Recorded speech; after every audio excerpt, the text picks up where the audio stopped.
From around 900 AD to the late medieval period, millions of European peasants discovered something that modern science has only recently confirmed.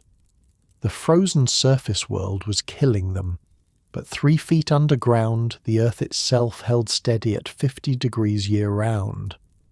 While historians focused on kings and castles, archaeologists have been uncovering elaborate networks of underground shelters that kept entire families alive through brutal winters, Viking raids, and fires that consumed whole villages.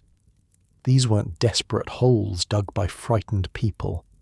They were engineered survival systems passed down through generations, and the stories of the families who lived in them have been buried for centuries. Hey, if these help you drift off, subscribe if you feel like it, and I always like knowing where everyone's listening from. Drop your city and the time. It's kind of nice seeing all the different places. Alright, so we're heading back to medieval Europe, somewhere around the early 1300s. But before we go anywhere, get yourself comfortable. I mean it. Fix those pillows, pull up that blanket, because where we're going, you're going to want to be cozy. Trust me on this one. Your eyes open to darkness, not the soft darkness of your bedroom right now, with its familiar shadows and the gentle glow of whatever light source you've got going. This darkness is complete, the kind that presses against your face like a damp cloth, and the cold has already found you. Your name is Agnes. You're 12 years old, and you just woke up in a medieval peasant house somewhere in Bavaria during one of the worst winters anyone can remember. The straw beneath you crinkles as you shift, trying to pull the rough wool blanket tighter around your shoulders. It doesn't help much. The blanket's been worn thin from years of use, passed down from your grandmother who died before you could remember her face. Every breath you take comes out as a small cloud of vapour, barely visible in the darkness, but you can feel it cooling against your lips. The fire went out sometime in the night. Of course it did. Your father wolf will be angry about that. Not at you, but at himself. He'd stayed up late trying to keep it going, feeding it the last of the dried wood piece by piece. But exhaustion won. It always wins eventually. And now the single room you share with your family feels less like a home and more like the inside of an ice house. The walls around you are made of wattle and daub. That sounds fancy if you don't know what it means. It's basically sticks woven together and covered with a mixture of mud, straw, and probably some animal dung. Your house is held together by dirt and wishful thinking, and right now the wind is whistling through gaps in those walls like an unwelcome house guest that refuses to leave. You can hear your little brother Oswin breathing somewhere in the darkness. He's 7, and he's managed to burrow so deep into the straw pile that he's probably the warmest person in the house. Smart kid. Annoying, but smart. Your mother Edith is already awake. You can tell because you hear the soft scraping sound of her trying to coax the embers back to life. She's been doing this since before dawn, probably. The woman barely sleeps anymore. There's too much to worry about. Agnes, her voice cuts through the darkness. Come help me with the fire. You don't want to leave your blanket. Every fibre of your being is screaming at you to stay exactly where you are, curled into this tiny ball of barely there warmth. But you push yourself up anyway because that's what you do. That's what everyone does. You survive or you don't. There's not much in between. The floor is frozen earth beneath your feet. Literally frozen. You can feel the hard ridges where the mud has cracked and solidified. Your shoes are somewhere nearby, rough leather things that your father patched together from scraps, and you fumble around until your fingers close around them. The fire catches just as you reach your mother's side. A small flame. Pathetic, really. but it's enough to cast flickering shadows across her face. She looks tired. She always looks tired. But there's something else in her expression this morning. Something you haven't seen before. "Your father wants to show you something today," she says, keeping her voice low so she doesn't wake Oswin. "Something important." "What is it?" She doesn't answer, just gestures toward the door with her chin, where grey morning light is starting to seep through the cracks in the wooden frame. Your father is standing outside when you emerge, wrapped in layers of wool and a thick cloak made from sheep's hide. The cold hits you like a physical force the moment you step through the doorway. It's the kind of cold that makes your lungs ache and your eyes water, the kind that seeps into your bones and stays there. The village is quiet. Too quiet, actually. Usually by this hour there's some activity. Farmers heading to check on livestock, women carrying water from the well, children running errands. But today the paths between the houses are empty except for the snow that fell during the night. Fresh powder covering everything in a deceptive blanket of white that makes the world look peaceful. It's not peaceful. Nothing about this world is peaceful. "Come," your father says. Just that one word. He turns and starts walking toward the edge of the village, toward the low hills that rise beyond the last cluster of houses. You follow him because that's what you do. You don't ask questions. Not yet, anyway. The snow crunches beneath your feet as you walk. It's the only sound in the entire landscape, that rhythmic crunch, crunch, crunch that marks each step. Your father moves with purpose, like he knows exactly where he's going, which he does. He's been walking this path for 20 years, longer, probably, since before you were born, when you reach the hillside. He stops. You look around, confused. There's nothing here. Just a gentle slope covered in snow, some bare trees in the distance, and a pile of stones that might have been a wall once but has long since crumbled into a scattered heap. Look carefully, your father says. You look. You see snow, stones, dead grass poking through the white in patches. Nothing special. I don't see anything. He almost smiles. Almost. Your father isn't much for smiling these days, but there's a flicker of something in his eyes. Pride, maybe, or anticipation. He walks to the pile of stones and kneels down. His bare hands, cracked and weathered from years of work, brush away snow from what looks like just another rock. But it's not. As he clears more snow away, you see that it's actually a wooden cover, cleverly disguised to look like part of the natural landscape. He lifts it. Beneath is a hole. Not just any hole.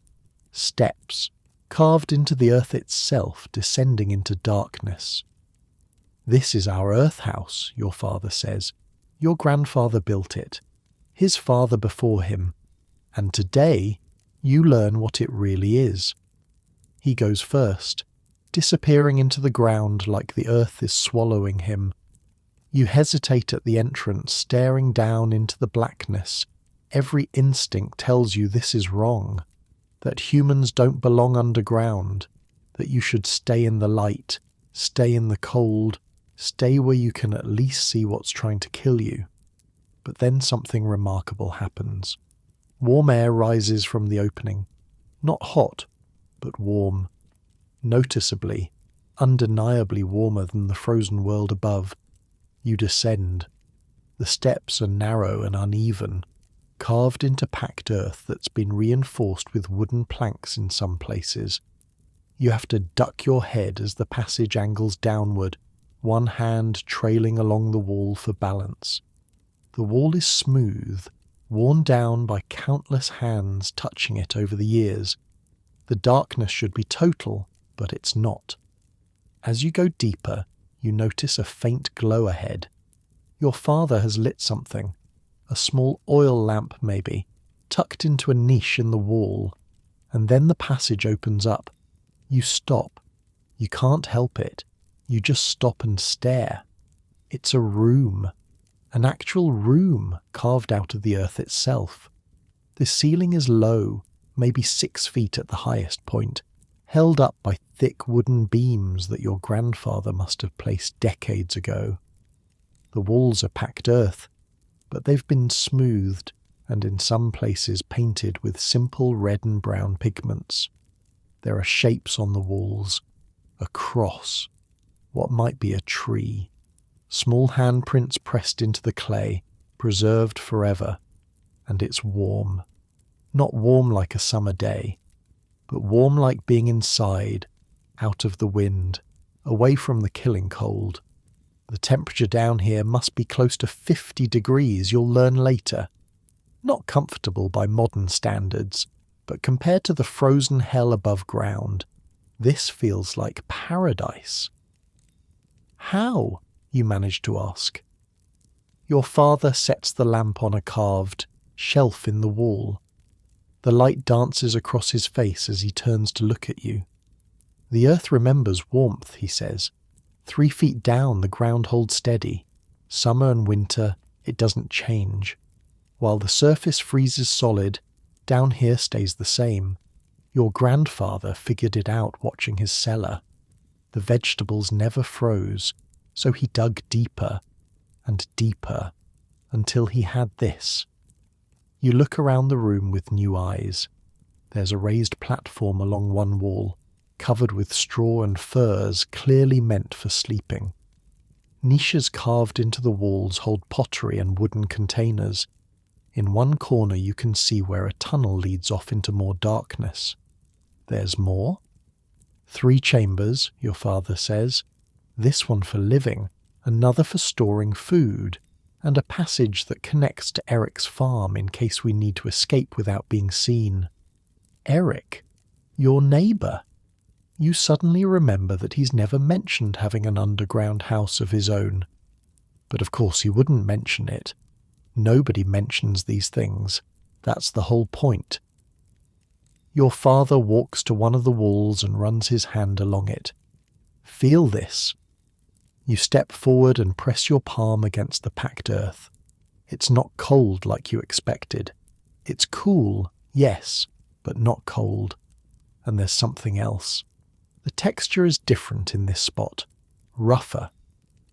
Clay mixed with straw, your father explains. Like building a wall above ground, but stronger. The straw keeps it from cracking. The clay keeps the moisture out.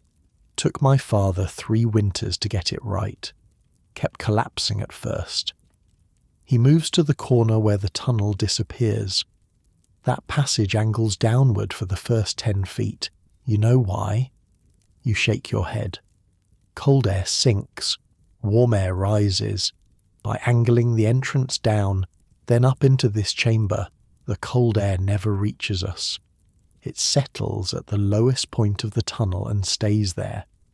The warm air we create stays up here. He taps his temple.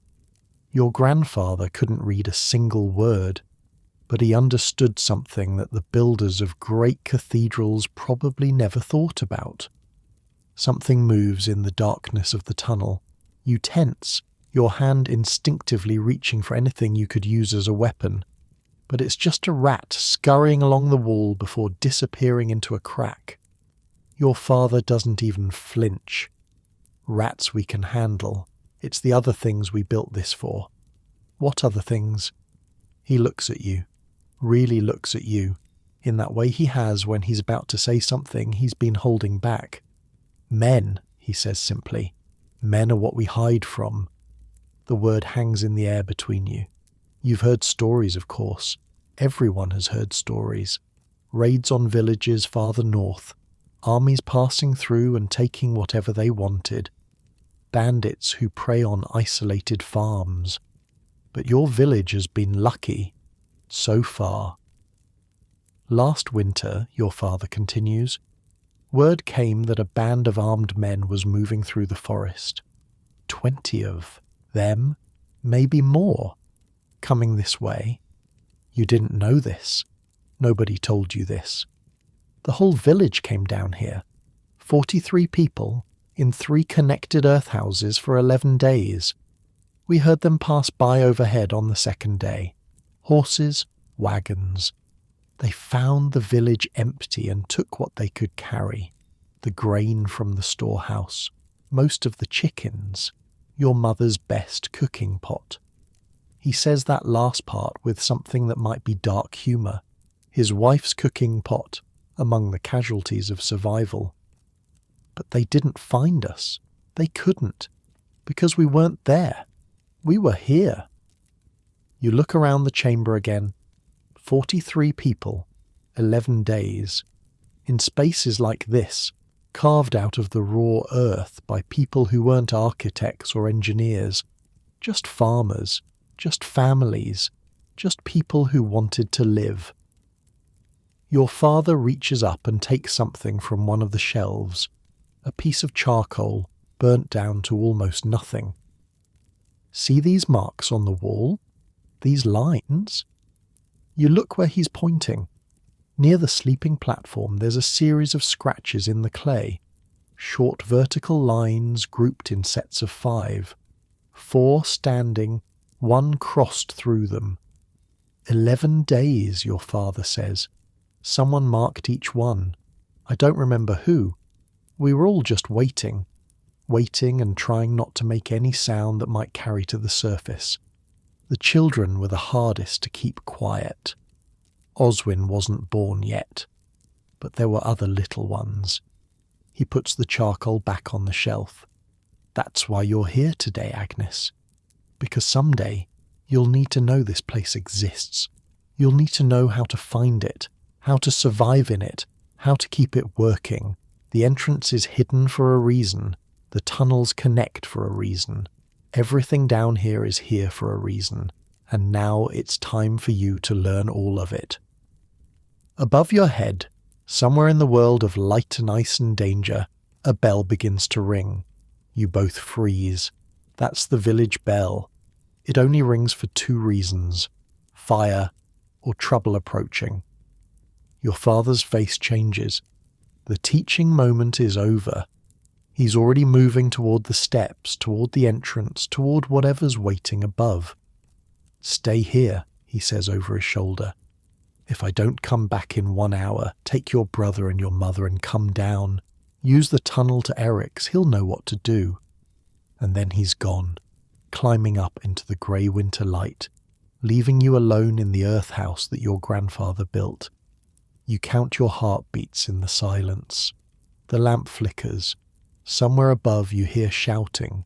112, 113, 114.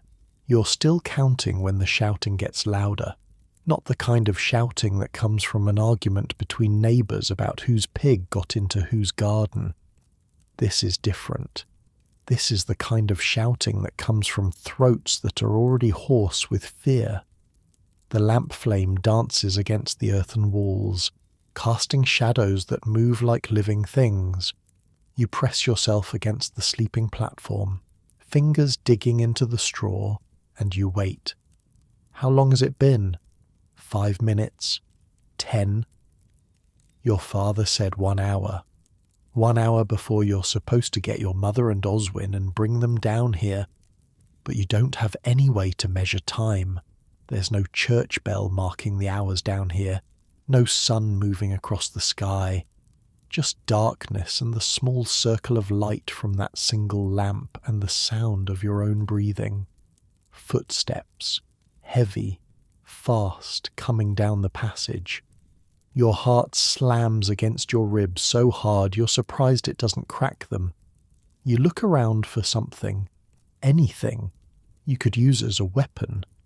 There's a wooden ladle in one of the wall niches. It's not much, but it's better than nothing.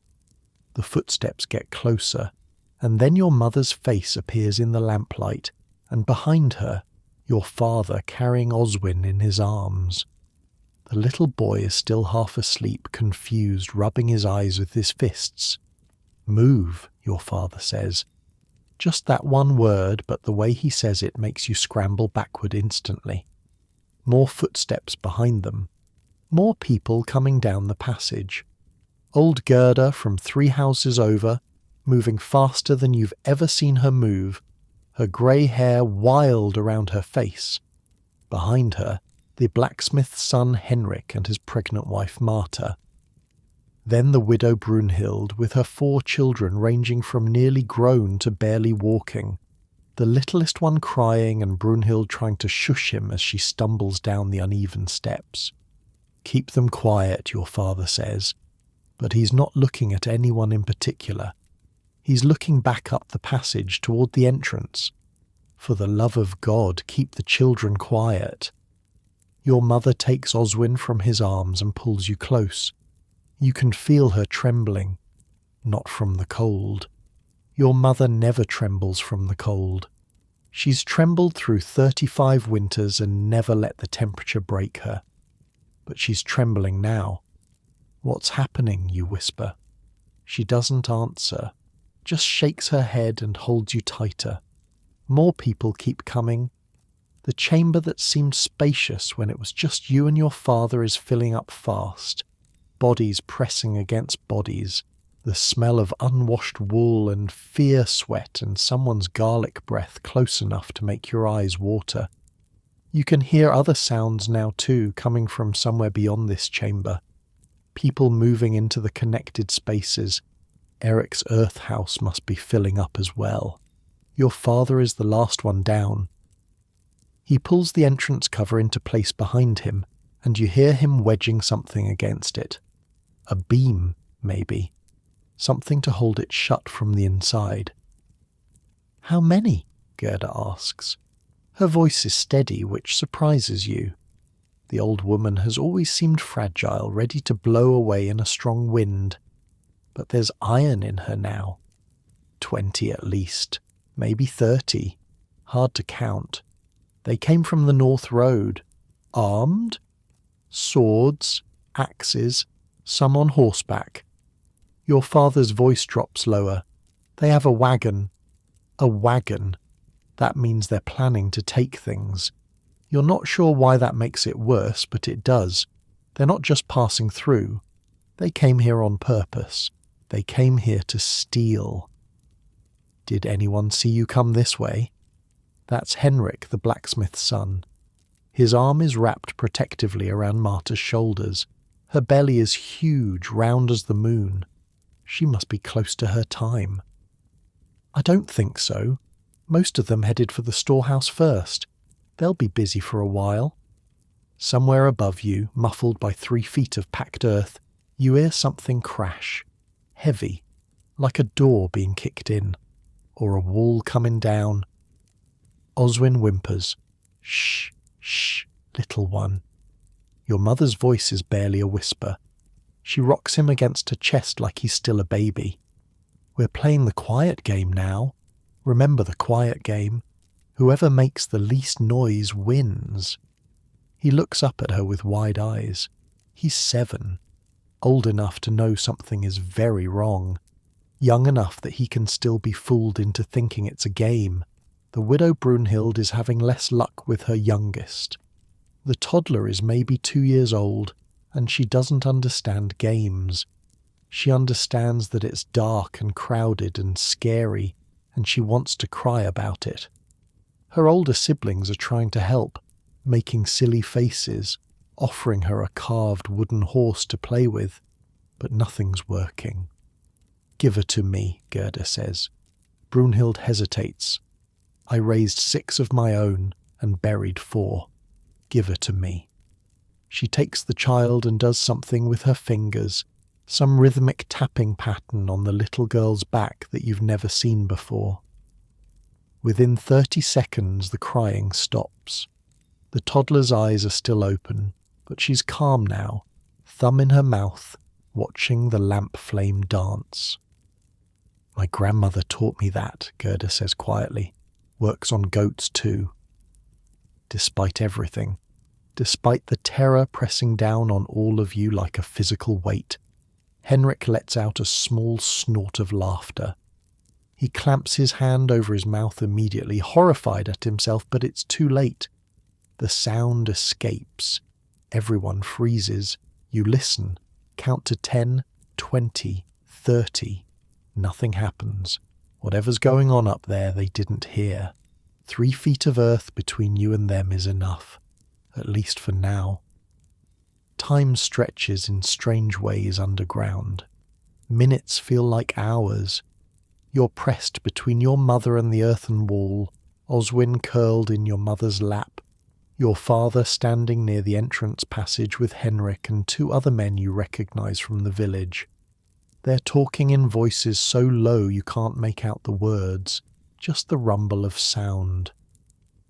Marta sits on the sleeping platform, hands resting on her belly. Brunhild's children have formed a little cluster nearby, the older ones watching the younger ones, everyone's faces ghost pale in the lamplight. Gerda still holds the toddler, rocking her gently, and you sit there, pressed against the wall that your grandfather smoothed with his own hands, and you think about the people above you. Are they in your house right now, going through your things? There's not much to take. The cooking pot your mother loved is already gone from last time. There's some grain stored in a barrel near the hearth, some dried herbs hanging from the rafters, your father's tools. The only valuable thing in the whole house is a small silver cross that belonged to your grandmother, and your mother had the sense to grab that before they ran. You feel her hand touch it now, through the fabric of her dress where it hangs on a cord around her neck. A reflex, making sure it's still there. They'll take the livestock, someone whispers. You're not sure who. The voice sounds like it's coming from the storage chamber, carried through the narrow passage. Better the livestock than us. That's 3 years of breeding. The chickens, the pigs. Carl's got 2 cows. Carl's got his family alive. That's worth more than cows. The conversation dies. There's nothing more to say. You smell smoke. At first you think it's your imagination, the mind playing tricks in the darkness. But then you see your father's head snap up, and you know it's real. Smoke, filtering down through cracks in the earth above. Thin wisps of it curling into the chamber. They're burning something, Henrik says. The storehouse probably. If they can't take all the grain, they don't want us to have it either. What if they burn the whole village? Your father doesn't answer. He doesn't have to. Everyone in this chamber knows what happens if they burn the whole village. You'll survive down here, sure. The fire can't reach you through 3 feet of packed earth. But when you come up, there'll be nothing left. No houses, no barns, no food except what's stored in these underground chambers, and winter has barely begun. The smoke gets thicker, not enough to choke on, but enough that the air tastes different. Acrid. Wrong. Marta coughs, covers her mouth immediately, eyes wide with apology. Her husband moves closer, shielding her body with his own like that could somehow protect her from the smoke. There's air coming through the passage, your father says. The tunnel to Eric's.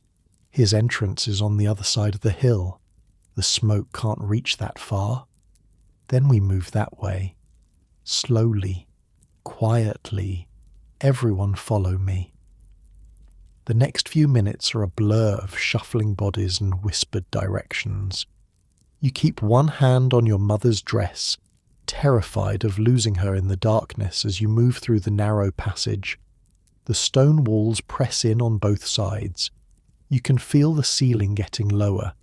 At one point you have to duck, then crouch, then practically crawl for about 10 feet before the passage opens up again.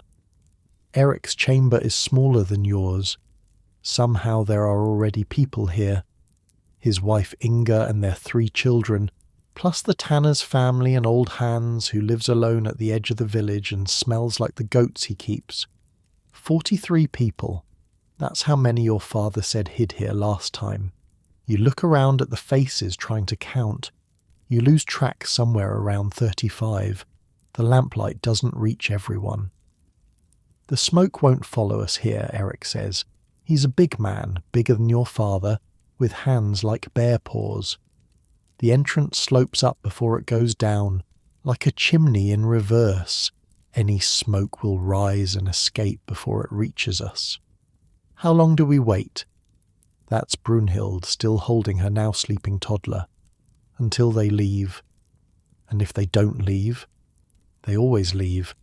There's nothing left for them once they've taken what they want. Hours pass. At least you think it's hours. There's no way to know for sure. People settle into uncomfortable positions, leaning against walls, sitting on the cold earth, trying to find any way to rest while staying alert. The children eventually sleep, exhausted by fear and boredom in equal measure. Even Oswin finally closes his eyes, his small body curled against your mother like a cat seeking warmth. You don't sleep. You can't.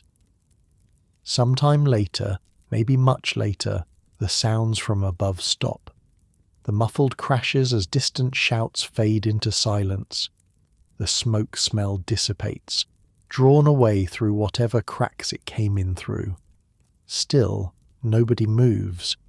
Your father and Eric exchange looks. Some kind of communication passes between them, the kind that happens between men who've known each other their whole lives and don't need words for everything. "I'll go look," Eric says. "Not alone. Someone needs to stay with the families." Your father nods. He doesn't like it, you can tell, but he nods. Eric moves toward his entrance passage, the one that opens on the far side of the hill. He moves quietly for such a big man. Years of practice, maybe.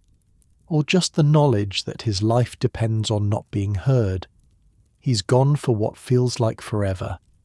When he comes back, his face tells the story before his mouth does.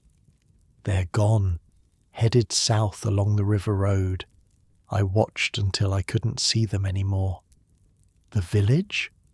The storehouse is ash. 2 of the houses on the north end are gone too. The ones closest to the road. He pauses. The church is still standing. Everything else between there and the south fields looks untouched. Your house is south of the church. Your father lets out a breath he's probably been holding for hours. "We wait until dark," he says.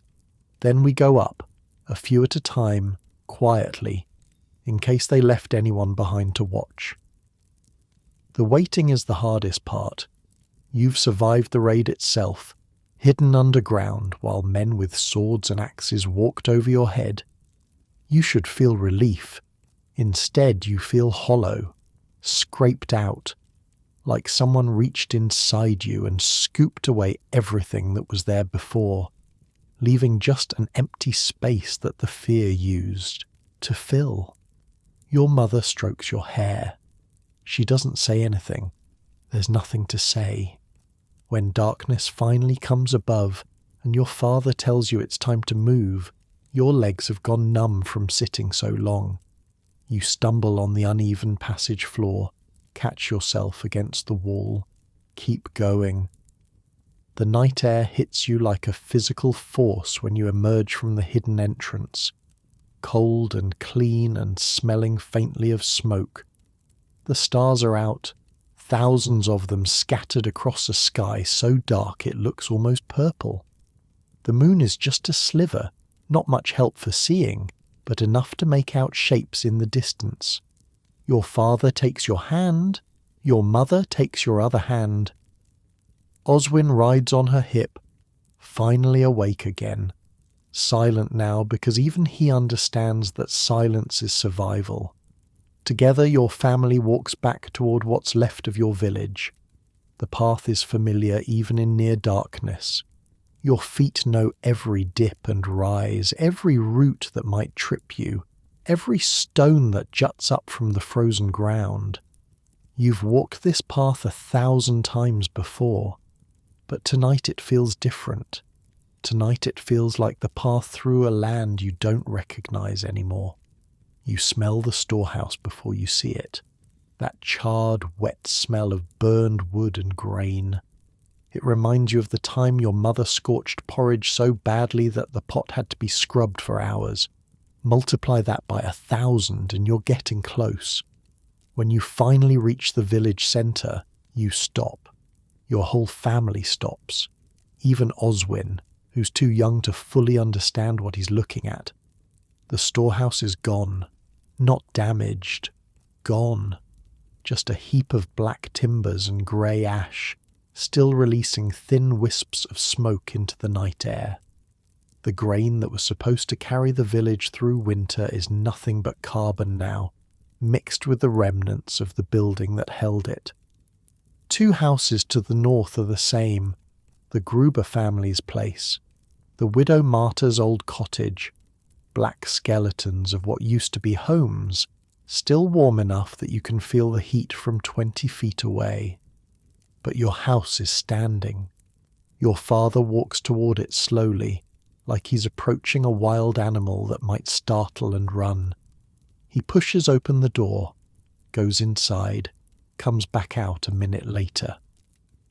They took the grain barrel, he says, and the dried meat from the rafters, but the structure is sound. We can still live here. Your mother lets out a sound that's half laugh, half sob. She sets Oswin down and just stands there for a moment, looking at the house that is still, somehow, after everything, your home. Around you, other families are doing the same thing, emerging from the darkness, checking their homes, tallying up what's missing and what remains.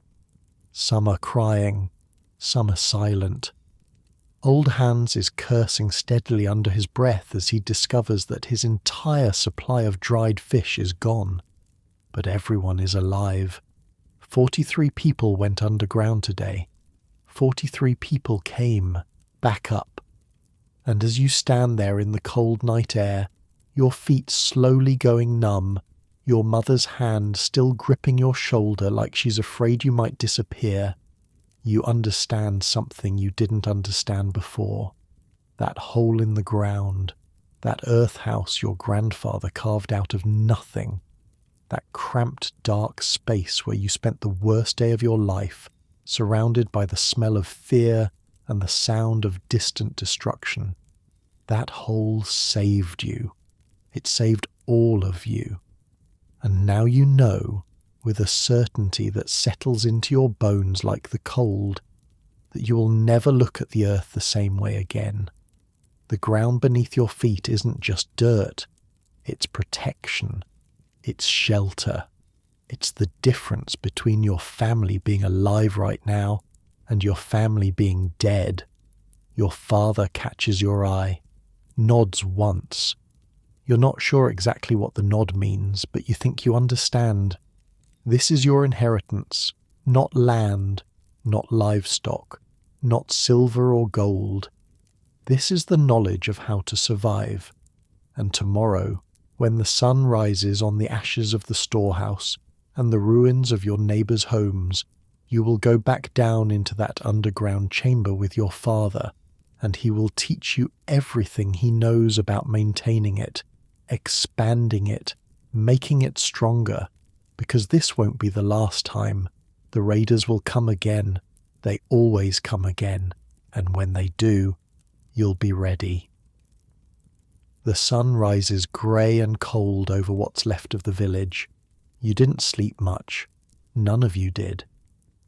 Your family huddled together on the straw mattress, all 4 of you piled under every blanket and fur you own, and you stared at the ceiling listening to the wind whistle through the cracks in the walls. Every sound made you flinch, a branch snapping in the forest, a dog barking somewhere, the creak of settling wood. Your brain kept insisting the raiders were coming back, even though your father said they were gone, even though you watched them disappear down the south road yourself. But morning came anyway, like it always does, and with it comes the full weight of what happened. The village gathers in front of the church. It's the only building big enough to hold everyone, and Father Bernard has opened the doors even though it's not Sunday. His face looks 10 years older than it did yesterday. Everyone's face does. The storehouse is gone, the headman says. His name is Otto, and he's been running this village for longer than you've been alive. He's a big man, barrel-chested, with a voice that carries across fields when he needs it to. But today his voice sounds thin, worn down. That was 3/4 of our winter grain. The rest was in individual homes. Some of it's been taken, some is still there. He looks around at the gathered faces. About 60 people in total, counting the children. Not everyone survived the night unscathed. Marta, Henrik's pregnant wife, started having pains during the hours underground and had to be carried back to her house. The widow Brunhild's oldest boy twisted his ankle badly in the dark. Old Hans is still complaining about his fish, though nobody's really listening to him anymore. We need to take stock, Otto continues. Every family, every barrel of grain, every piece of dried meat. I need to know exactly what we have. Then we figure out how to make it last until spring. Your father steps forward. There's more food than you think. Heads turn. Otto raises an eyebrow. Underground, your father says. The storage chambers. Some families have been keeping provisions down there for years. It's cooler than any cellar. Things last longer. A murmur runs through the crowd. Some people are nodding. They know about this. Others look confused, like they're hearing about underground storage for the first time, which they might be. Not everyone shares secrets equally. How much are we talking about? Otto asks. Between Eric and me, probably enough grain for both families for 3 months, plus root vegetables, dried meat, ale. More murmurs. Some of them sound angry now. Why should your family have 3 months of food when the Gruber family lost their house and everything in it? Your father holds up a hand. I'm not saying we keep it for ourselves. I'm saying we pool everything, underground and above, share it equally. But the underground stores need to be managed carefully. The temperature stays steady down there, but only if we don't disturb it too much. Open the entrance too often, and you let the warm air out. Otto considers this. He's a practical man, which is probably why he's survived as headman for so long. Show me, he says finally. Show me what you have. And that's how you end up spending the rest of the morning underground again, this time with your father, Otto, Eric, and 2 other men from the village council. The storage chamber is different from the living chamber you saw yesterday. It's deeper, for one thing. The passage slopes down at a steeper angle, and by the time you reach the bottom, you figure you must be at least 8 feet below the surface. Maybe more. Your father lights a torch, and the flickering light reveals something that makes you catch your breath. Barrels. Wooden barrels, maybe a dozen of them, lined up along the walls like soldiers standing at attention. Each one is sealed with a thick layer of what looks like tallow or clay, something to keep the air out and the moisture in. Your father taps one of them with his knuckle. Wheat, he says. Barley in the next 2. Oats after that. We rotate through them. Oldest first, newest to the back. That way nothing sits too long. Otto walks along the row, examining each barrel. His expression is unreadable, but you can see his mind working, calculating how many days of food this represents. And over here. Your father moves to the opposite wall, where the floor changes texture. Instead of packed earth, there's a large rectangular pit filled with sand. He crouches down and digs his hand into it, coming up with a carrot. Still orange, still firm. It looks like it was pulled from the garden last week, not 3 months ago. Carrots, parsnips, turnips, onions. He gestures to different sections of the sand pit. Keep them separated or the smell transfers. Learned that the hard way when everything tasted like onions for a month. How long do they last like this? Otto asks. All winter, if you do it right. The sand keeps them from touching each other, so one rotten vegetable doesn't spread to the rest, and the temperature down here stays steady enough that they don't freeze. You look around the chamber with new eyes. There's a whole system here that you never knew existed. Niches carved into the walls hold ceramic pots with wooden lids. Your father opens one and the smell hits you immediately. Honey. Sweet and thick and golden even in the dim torchlight. That's the medieval version of sugar, he explains to Otto, though of course Otto probably already knows this. Lasts forever. Never goes bad. Worth more than silver sometimes. Another niche holds smaller pots sealed with wax. Herbs, your father says. Dried and preserved. Your wife can make anything taste decent if you've got the right herbs. But it's the sealing that really gets you. You tilt your head back and see them. Dozens of them. Legs of pork cured with salt until they're hard as wood. Strings of dried fish, their scales catching the torchlight. Sausages, dark and wrinkled, hanging from hooks driven into the wooden support beams. The smell is something else. Not bad exactly, but strong. Salt and smoke and fermented meat and something that might be aged cabbage. It's the smell of survival, the smell of making do. We smoke the meat above ground first, your father says, noticing where you're looking. Then bring it down here. The cold, dry air keeps it from spoiling. No flies either. The flies don't like it this far underground. Smart, Otto says.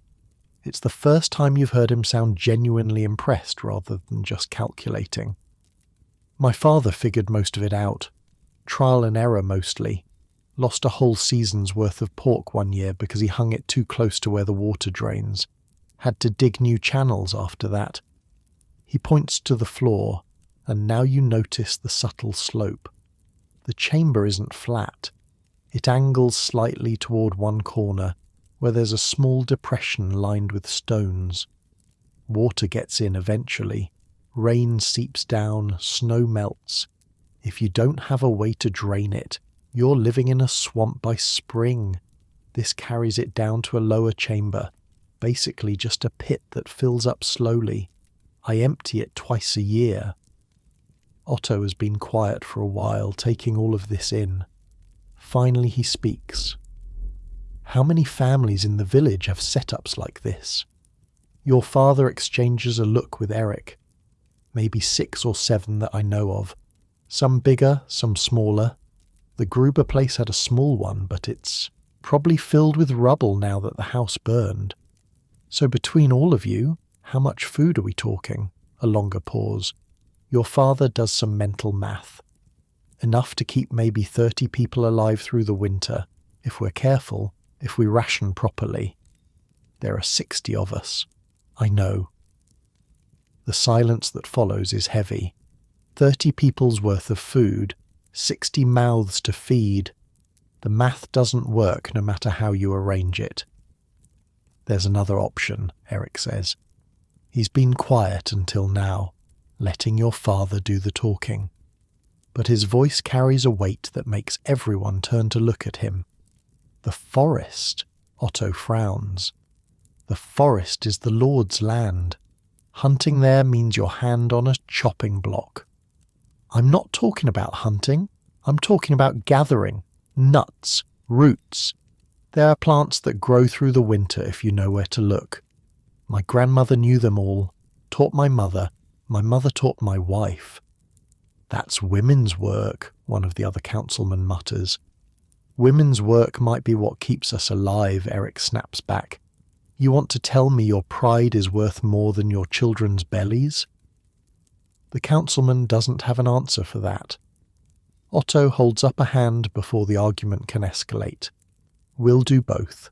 Pool the underground stores, send gathering parties into the forest, and pray for an early spring. He looks at your father. Can you teach others to build these underground storage chambers? Not everyone has one. It takes time, more time than we have before the hard freeze sets in, but I can show them how to expand what they've got. Add capacity. It's easier to make a hole bigger than to dig a new one. Then that's what we'll do. The meeting breaks up after that. Men scatter to their various tasks, faces grim but purposeful. Having a plan helps. Even a desperate plan is better than no plan at all. Your father stays behind in the storage chamber after the others have left. You stay with him. You're not sure why. Maybe because you're still trying to process everything you've seen down here. Maybe because you sense he has more to teach you. He moves to one of the walls where there are marks scratched into the clay, lines and symbols that don't make immediate sense. This is how we keep track, he says, running his finger along the marks. Each line is a barrel. Each mark tells me what's inside and when it was stored. These circles mean grain. These crossed lines mean meat. The numbers are months. You can read numbers? He almost laughs. I can count, Agnes. I'm not educated, but I'm not stupid either. Besides, this isn't really reading. It's more like remembering. I made the system, so I know what each mark means. If I died tomorrow, nobody else could read it. Then teach me. He looks at you, really looks at you, the way he did yesterday morning before everything fell apart. There's something in his eyes that might be pride, or relief, or maybe just exhaustion mixed with hope. All right, he says, we'll start with the basics. For the next hour you learn, not from books because there are no books, not from a teacher because there are no teachers, just from your father, crouching beside you in the dim light of a torch, scratching symbols into clay with a pointed stick. Circle means grain. How many circles tells you how many barrels. A slash through the circle means the barrel is opened and being used. A cross means it's empty and needs to be refilled. Crossed lines mean meat. Position on the wall tells you which hook it's hanging from. A dot next to the crossed lines means pork. 2 dots mean fish. 3 dots mean sausage. The numbers are simpler. 1 mark for each month since storage. When the marks reach 12, the food is probably no good anymore, though some things last longer than others. Honey never gets marks because honey never goes bad. Your father thinks it might actually be immortal. What about the vegetables, you ask, pointing toward the sandpit? Those I don't track. Too many of them, and they move around too much. I just dig down and see what's there. If it's soft, throw it out. If it's firm, eat it. That's not very organized. Organization has limits, Agnes. At some point you have to trust your hands and your nose more than marks on a wall. You think about that for a moment. Trust your hands and your nose. It's good advice for vegetables, but you suspect it applies to more than that. The torch is starting to sputter. The oil must be running low. Your father notices and starts moving toward the passage. One more thing, he says, pausing at the entrance.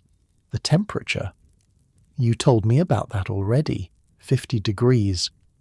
I told you it stays steady. I didn't tell you what that means for the food. He gestures around the chamber. Above ground, in a regular cellar, things freeze in winter and rot in summer. The temperature swings are too big. Down here we're below the frost line. The earth acts like a blanket. It holds on to warmth in winter and coolness in summer. Our food doesn't freeze, doesn't rot. It just waits. He taps the wall. 3 feet of earth above our heads. That's all it takes. 3 feet between us and the cold. 3 feet between us and everything that wants to kill us up there. 3 feet. It doesn't seem like much. When you think about all the things that could go wrong, all the dangers that exist in the world above. 3 feet of dirt seems like nothing. A shovel could cut through it in an hour. A fire could dry it out and make it crumble. Heavy rain could turn it to mud that collapses in on itself. But your grandfather figured out how to make those 3 feet work, how to angle the passages so cold air couldn't settle, how to mix clay and straw so the walls wouldn't crack, how to position the entrance so it would be invisible from above. 3 feet of earth, shaped by human hands into something that could save lives. Your father is already climbing back up the passage. You follow him, one hand trailing along the smooth wall, feeling the generations of palms that have touched this same surface before you. When you emerge into the grey daylight, the village is alive with activity. Men hauling salvaged timber from the burned houses, women sorting through damaged supplies, children running errands, carrying messages from one end of the village to the other. Your mother is waiting by your house. She's got Oswin with her, and he's clutching a small wooden toy that survived the raid. A horse, carved by your father last winter. "Well?" she asks.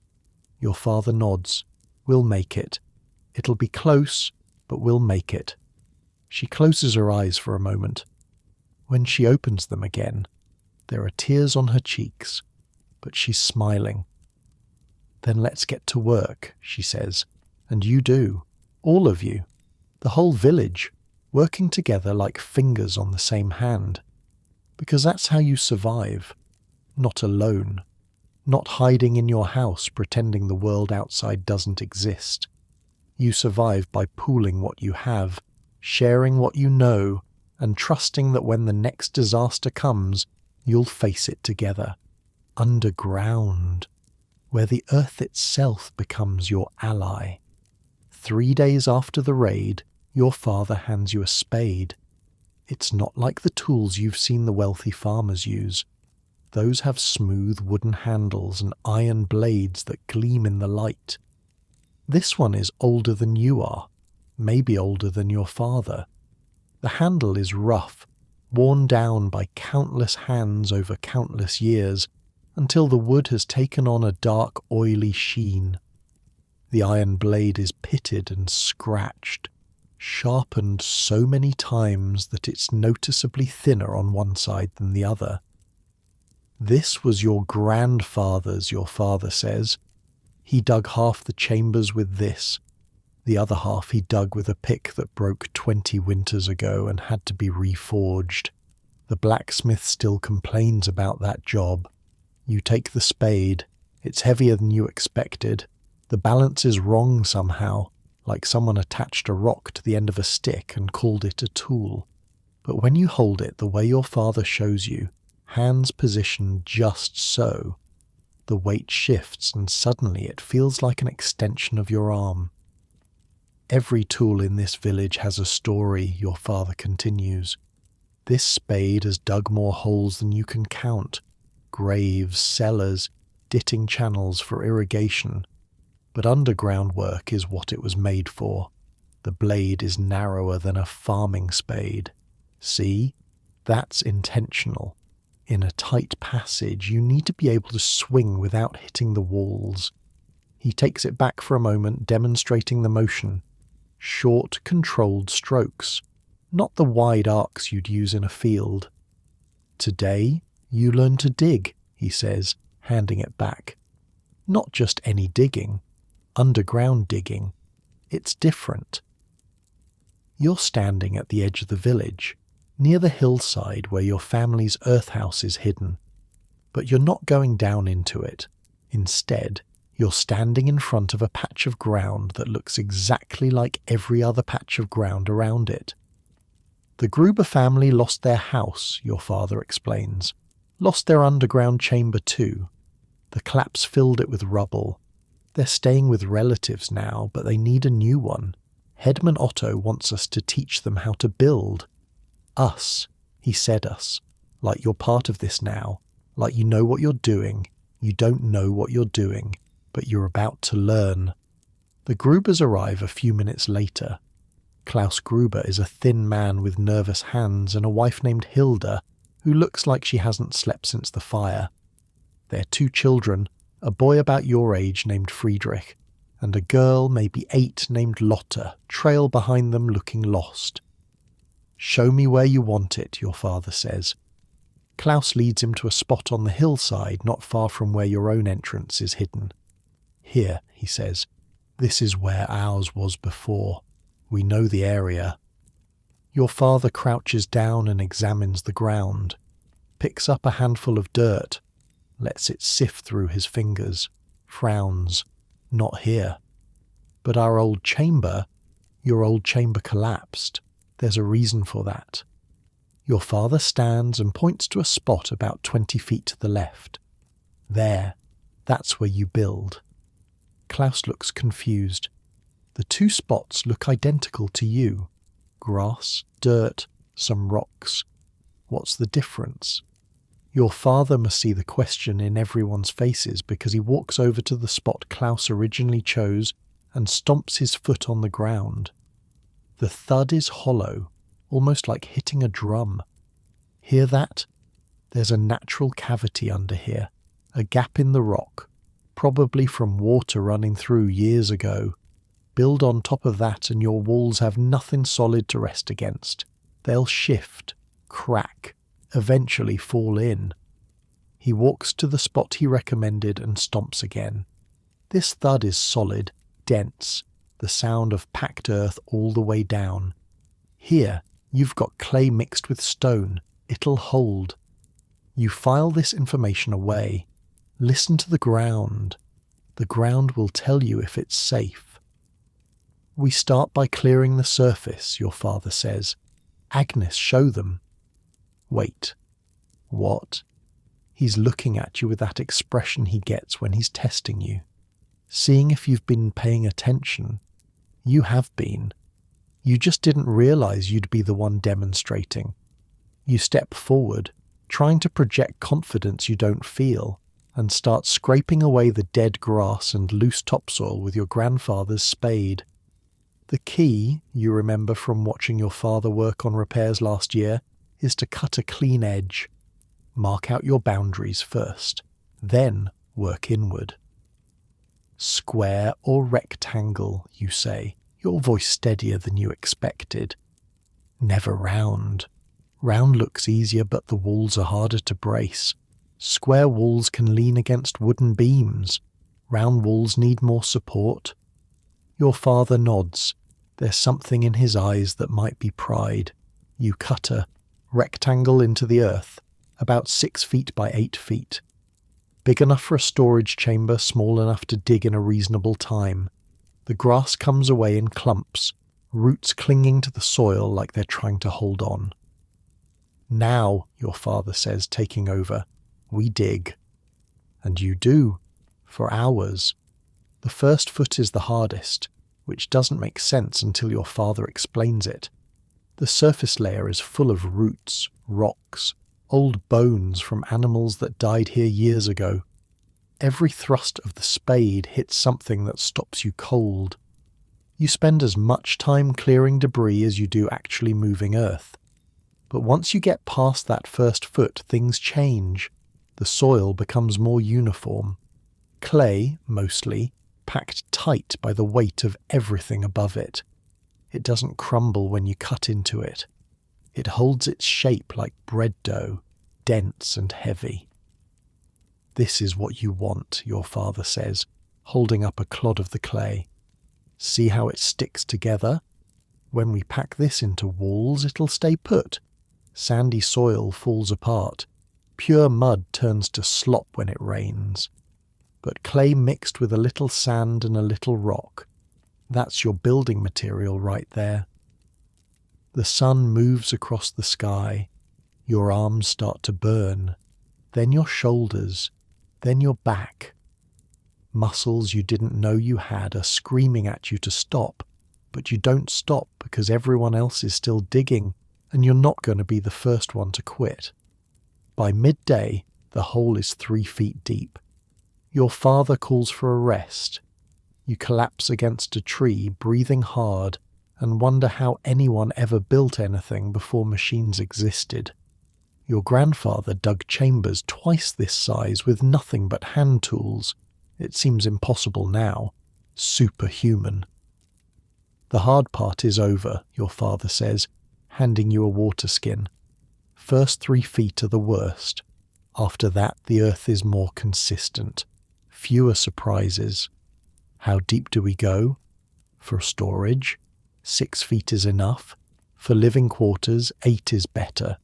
Deeper means more stable temperature, but it also means more digging and more risk of hitting water. Water, right. You remember what he said before about the water table. Building near rivers during dry seasons means flooding come spring. How do you know where the water is? Your father points to a cluster of trees about 30 yards away. See how those willows are greener than everything else? Their roots go deep. They're drinking from groundwater that's close to the surface. Dig there and you'll hit water within 4 feet. Dig here, where the grass is shorter and browner and the water's much deeper, maybe 12 feet, maybe more. You look around with new eyes. The landscape that seemed flat and featureless before is suddenly full of information. The height of the grass, the types of trees, the way the ground dips slightly in some areas and rises in others. All of it telling stories about what's underneath. The afternoon is spent learning about walls. Your father shows you how to mix clay with straw, working the two together until the straw is evenly distributed throughout. The straw acts like bones inside the clay, holding everything together. Without it, the walls would crack every time the temperature changed. With it, they flex just enough to survive. Some builders use animal hair instead of straw, your father explains, kneading a lump of the mixture between his palms. Works better, actually. Stronger bond. But you need a lot of it, and unless you're slaughtering a whole herd, you won't have enough. Straw we've got plenty of. He hands you a lump to work. The clay is cold against your skin, gritty with sand and bits of stone. The straw pokes at your fingers as you knead, leaving small scratches that you know will sting later when you wash. The trick is getting the mixture wet enough to stick but dry enough to hold its shape. Too wet and it sags, too dry and it crumbles. You'll learn the feel of it after a while. Your hands will know before your head does. Like a rope bridge, your father says, a solid bridge breaks when it swings. A rope bridge moves with the wind. Same thing here. The walls need to give a little or they'll give a lot. There's also the matter of wood. Every underground chamber needs support beams and good timber is precious. But here's something your father shows you that changes how you think about it. See this beam? He points to a crooked piece of wood he salvaged from the Gruber's burned house. It's curved, twisted, the kind of thing a carpenter would throw away without a second thought. Above ground, this is garbage, but down here, perfect. He positions it against the wall of the new chamber. The curve fits naturally into the corner, bracing against both surfaces at once. Straight beams push in one direction. Curved beams spread the force out. Underground, where the earth is pressing from all sides, curved is better than straight every time. You think about the wooden beams in your own family's chambers. How many of them are crooked pieces that got rejected from other projects? Suddenly your grandfather seems even more clever than before. He wasn't just building with scraps because that's all he had. He was building with scraps because scraps were better for this kind of work. Hilda Gruber turns out to have a talent for the clay work. Her hands, which looked so tired and lost this morning, work the clay mixture with surprising skill. She's used to kneading bread dough, she explains. This isn't so different. Her husband Klaus is better at the heavy lifting, hauling buckets of clay from the nearby stream bank where the best stuff can be found. Friedrich, their son, takes over your spade when your arms give out completely, and he attacks the earth with the kind of energy that only comes from being 13 and having something to prove. The village blacksmith shows up around mid-afternoon. His name is Conrad, and he's built like the forge he works at, all broad shoulders and thick, arms covered in old burn scars. He's carrying a pick over one shoulder like it weighs nothing. "Heard you might need this," he says, dropping it at your father's feet. Your father examines the pick. It's not new, but it's been well maintained. The iron head is sharp, the wooden handle smooth. "This'll help with the deeper sections. Klaus, come here. Let me show you how to use it without killing yourself." The pick is for breaking through the harder layers, the ones where clay has compacted into something close to rock. You can't cut through that with the spade. You have to crack it first, then scoop out the pieces. It's slower work, but necessary. Klaus takes the pick and swings. The first blow glances off the packed earth at an angle, sending vibrations up the handle that nearly knock him off his feet. "Not like that," your father says. "You're fighting the ground. Don't fight the ground. Let the weight of the tool do the work. Short swings, controlled. Hit the same spot twice before you move." Klaus tries again. Better this time. The pick bites into the clay and comes away with a chunk the size of his fist. "There you go. That's the motion. Now do that about 800 more times." Klaus laughs. It's a tired laugh, but genuine. You realize it might be the first time he's laughed since the fire. Conrad, the blacksmith, stays to watch for a while, arms crossed over his chest. He's got opinions about everything, which comes from spending your whole life making tools for people who don't know how to use them properly. "You're building the walls too thick," he says eventually. Your father looks up, surprised. "Too thick. For storage, that's fine. But if you're planning to use this as a hiding place too, you want thinner walls with more chambers, easier to expand later, easier to connect to neighbours." Your father considers this, nods slowly. "He's right. We've been thinking about this wrong. It's not just one hole in the ground. It's part of a network. The more connections, the more escape routes. So you adjust. Make the walls thinner. Plan for a passage that will eventually connect to your family's chambers, giving the Grubers a way out if their entrance gets blocked. By evening, the main chamber is roughed out. 6 feet deep, walls already starting to take shape with the clay-straw mixture. It's not finished, not even close, but it's a start. Your father lights a small fire near the entrance, and everyone gathers around it.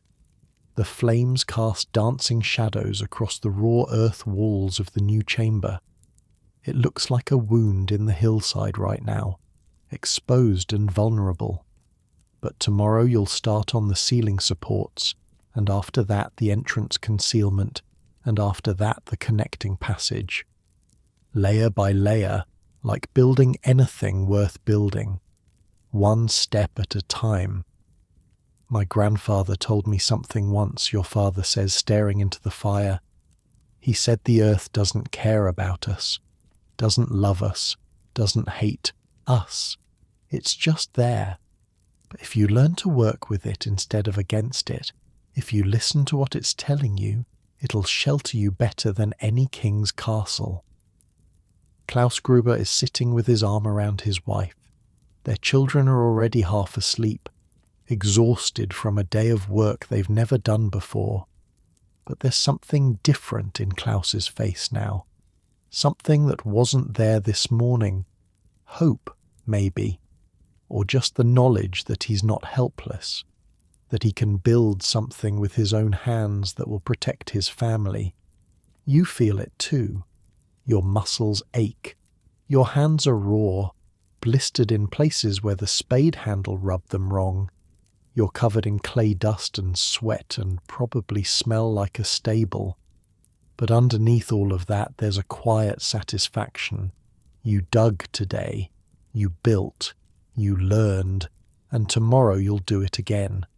Your mother finds you as the fire is dying down and the families are starting to head home. She's been helping organize the food distribution all day, making sure everyone gets their share of the pooled supplies. You did good, she says simply. It's not much, 3 words. But from your mother, who doesn't waste words on things she doesn't mean, it feels like a blessing. You walk home together through the dark, your father on one side, your mother on the other, Oswin already asleep and being carried over your father's shoulder. The stars are out again, thousands of them scattered across the sky like someone spilled a bag of diamonds. Somewhere in that sky, you think, there might be gods watching, or maybe not. Maybe there's nothing up there but cold light from fires so far away they burned out before your grandmother's grandmother was born. But down here, beneath your feet, there's earth, solid, reliable, eternal earth, and you're learning its secrets, one spadeful at a time. The thought carries you home, through the door of your small house, into the straw bed that suddenly feels softer than anything you've ever slept on. You're asleep before your head touches the pillow. And for the first time since the raid, you don't dream about fire. 2 weeks into winter, your father takes you on what he calls the walking tour. You know our chambers, he says, pulling on his heaviest cloak against the morning chill. You know Eric's, but there's more, a lot more, and if something happens to me, you need to know the whole network. The whole network. The words send a little thrill through you, half excitement and half fear. You knew there were tunnels connecting different families. You've been through the one to Eric's twice now, but you didn't realize there was a whole system. How many are there? 7 families connected directly, 3 more that are close enough to reach through exits on the other side of the hill. Your father counts on his fingers. That's about 30 adults who can move underground without ever coming to the surface. Add the children, and we're pushing 50. 50 people, an entire village within a village, hidden beneath the frozen earth. You start at your own entrance, the one disguised under the pile of stones that looks like a collapsed wall. Down the familiar steps, into the living chamber with its carved walls and sleeping platform, then past the storage chamber, where the barrels of grain and hanging meats have already been dipped into twice since the raid. But instead of stopping there, your father keeps going. There's a passage at the back of the storage chamber that you've noticed before but never explored. It's narrower than the main corridors, barely wide enough for your shoulders. Your father has to turn sideways to squeeze through. This is a schlupf, he says, his voice echoing strangely in the tight space. A slip passage. Connecting tunnels are built narrow on purpose, makes it harder for attackers to follow. One person with a knife could hold off an army in a space like this. You believe him. The walls press in on both sides and you have to duck your head to avoid scraping against the ceiling. If someone tried to fight in here, they'd barely be able to swing their arm. The schlupf opens into another chamber after about 20 feet. This one is smaller than yours, maybe half the size, but decorated differently. Instead of the simple crosses and handprints that cover your walls, these walls are covered in carved animals. Deer, birds, what might be a boar. The work is rough but detailed, each animal caught mid-motion like they're about to leap off the clay and run. This is the Müller family's shelter, your father says. Old Franz carved these when he was young, said it kept him sane during the long winters. Old Franz is dead now, has been for years. but his carvings are still here, still watching over whoever takes shelter in his chambers. His son Bertram lives above ground with his wife and 3 children. They weren't home during the raid. Lucky. Or maybe not luck. Maybe Bertram knew something was coming and got his family out early. From here, 2 more connections. Your father points to opposite walls where narrow passages disappear into darkness. That way leads to the Vogels. The other way goes to the tanner's place. Ulrich. You know his daughter. You do know his daughter. Greta. She's about your age, quiet, smells faintly of leather and lye from her father's work. You've never thought much about her before. Now you're realizing her family is part of this underground web, connected to yours by tunnels dug by hands that might be dust now. The tour continues. Each chamber you enter is different.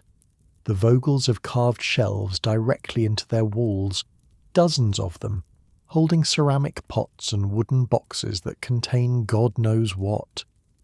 Their main room has a ceiling that's higher than most, maybe 7 feet, and when you ask about it, Herr Vogel explains that his father was a tall man who got tired of ducking. Dug an extra 2 feet just so he could stand up. Straight, Vogel says with a shrug. Took him an entire summer, but then my father was a stubborn man.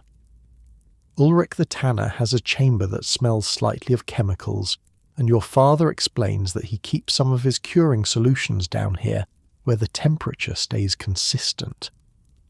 Leather cures better in the cold, your father says. He figured that out years ago. Now half his business happens underground. The nobles buy his leather and never know it was made in a hole in the ground. There's something funny about that. Rich people wearing cloaks and boots that came from a peasant's underground workshop, thinking they're better than the hands that made them. Old Gerda's chambers are the most surprising.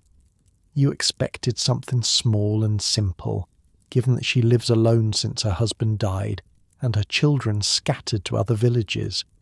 Instead, you find a space that's been carved over decades, maybe longer. 3 connected rooms, each one flowing into the next through wide archways that someone took the time to make beautiful. Her husband started this before I was born, your father says, kept adding to it year after year. By the time he died, it was the biggest complex in the village. Gerda still maintains it all by herself. The old woman is down here now, sitting on a carved bench in the main room. She looks different underground. Younger, somehow. More at ease. Like this is where she really lives and the house above is just for show. Wolf, she says, nodding at your father. And little Agnes. Learning the ways, are you? Trying, you say. Good. We need more young ones who understand. Too many people think they can just dig a hole and call it safe. It takes knowledge. Takes patience. She gestures around her chamber. My husband spent 40 winters perfecting this. Every angle, every passage, every stone. And I've spent 20 more keeping it from falling apart. You maintain all this yourself? She laughs, a dry sound like leaves rustling. What else am I going to do? Sit in my house and wait to die? Down here I'm useful. Down here my hands remember what they're for. Your father leaves you with Gerda for an hour while he checks on some repairs elsewhere in the network. The old woman takes this as an opportunity to educate you in ways your father apparently hasn't. Men dig, she says, leading you through her chambers with a lamp. That's what they're good at. Moving earth, building walls, but women maintain. We're the ones who notice when something's wrong before it becomes a disaster. She stops at a wall and presses her palm against it. Feel this. You put your hand next to hers. The clay is cool, slightly damp. That's moisture seeping through. Not enough to worry about today. But if nobody deals with it, in 6 months this wall is mush. She pulls out a small pouch from her belt and removes what looks like a paste made from fat and ash. You smear this on the wet spots, seals the pores in the clay, stops the water from getting worse, she demonstrates, rubbing the paste into the wall in circular motions until it disappears into the surface. Once a month, I walk every wall in this complex, takes half a day. Most of the time I find nothing. But the times I do find something, that's when it matters. She also shows you what to look for in the support beams. Cracks that run along the grain, which are fine. Cracks that run across the grain, which mean the wood is failing and needs to be replaced before it brings the ceiling down. There's a beam in her back chamber that she's been watching for 3 years, waiting to see if a hairline crack will spread or stay stable. Some problems you fix right away, some you watch and wait. The trick is knowing which is which. She hands you a small jar of the sealing paste. Take this. Start maintaining your family's chambers. Your father digs, your mother cooks. But someone needs to walk the walls. Someone needs to catch the problems before they become disasters. You take the jar. It's heavier than it looks, the fat and ash mixture dense and cold against your palm. A responsibility, given physical form. You follow her through more passages, learning as you go. There are ventilation shafts, narrow holes that angle up to the surface to let fresh air in without letting cold air settle. They're disguised above ground as animal burrows or gaps between rocks. You'd never notice them if you didn't know to look. There are drainage channels, carved into the floors with subtle slopes that guide any water toward collection pits, where it can be scooped out. There are storage niches built into unexpected places, behind support beams and underfloor platforms, hiding spaces within hiding spaces. And then there are the false walls. Gerda shows you one in her deepest chamber. It looks like every other wall, packed clay reinforced with straw. But when she presses a certain spot, a section of it swings inward on a hidden wooden frame.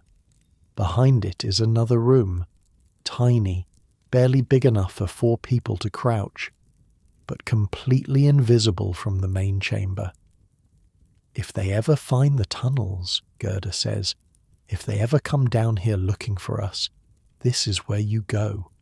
Nobody knows about these except the families who built them, not even the village council. You stare at the hidden room.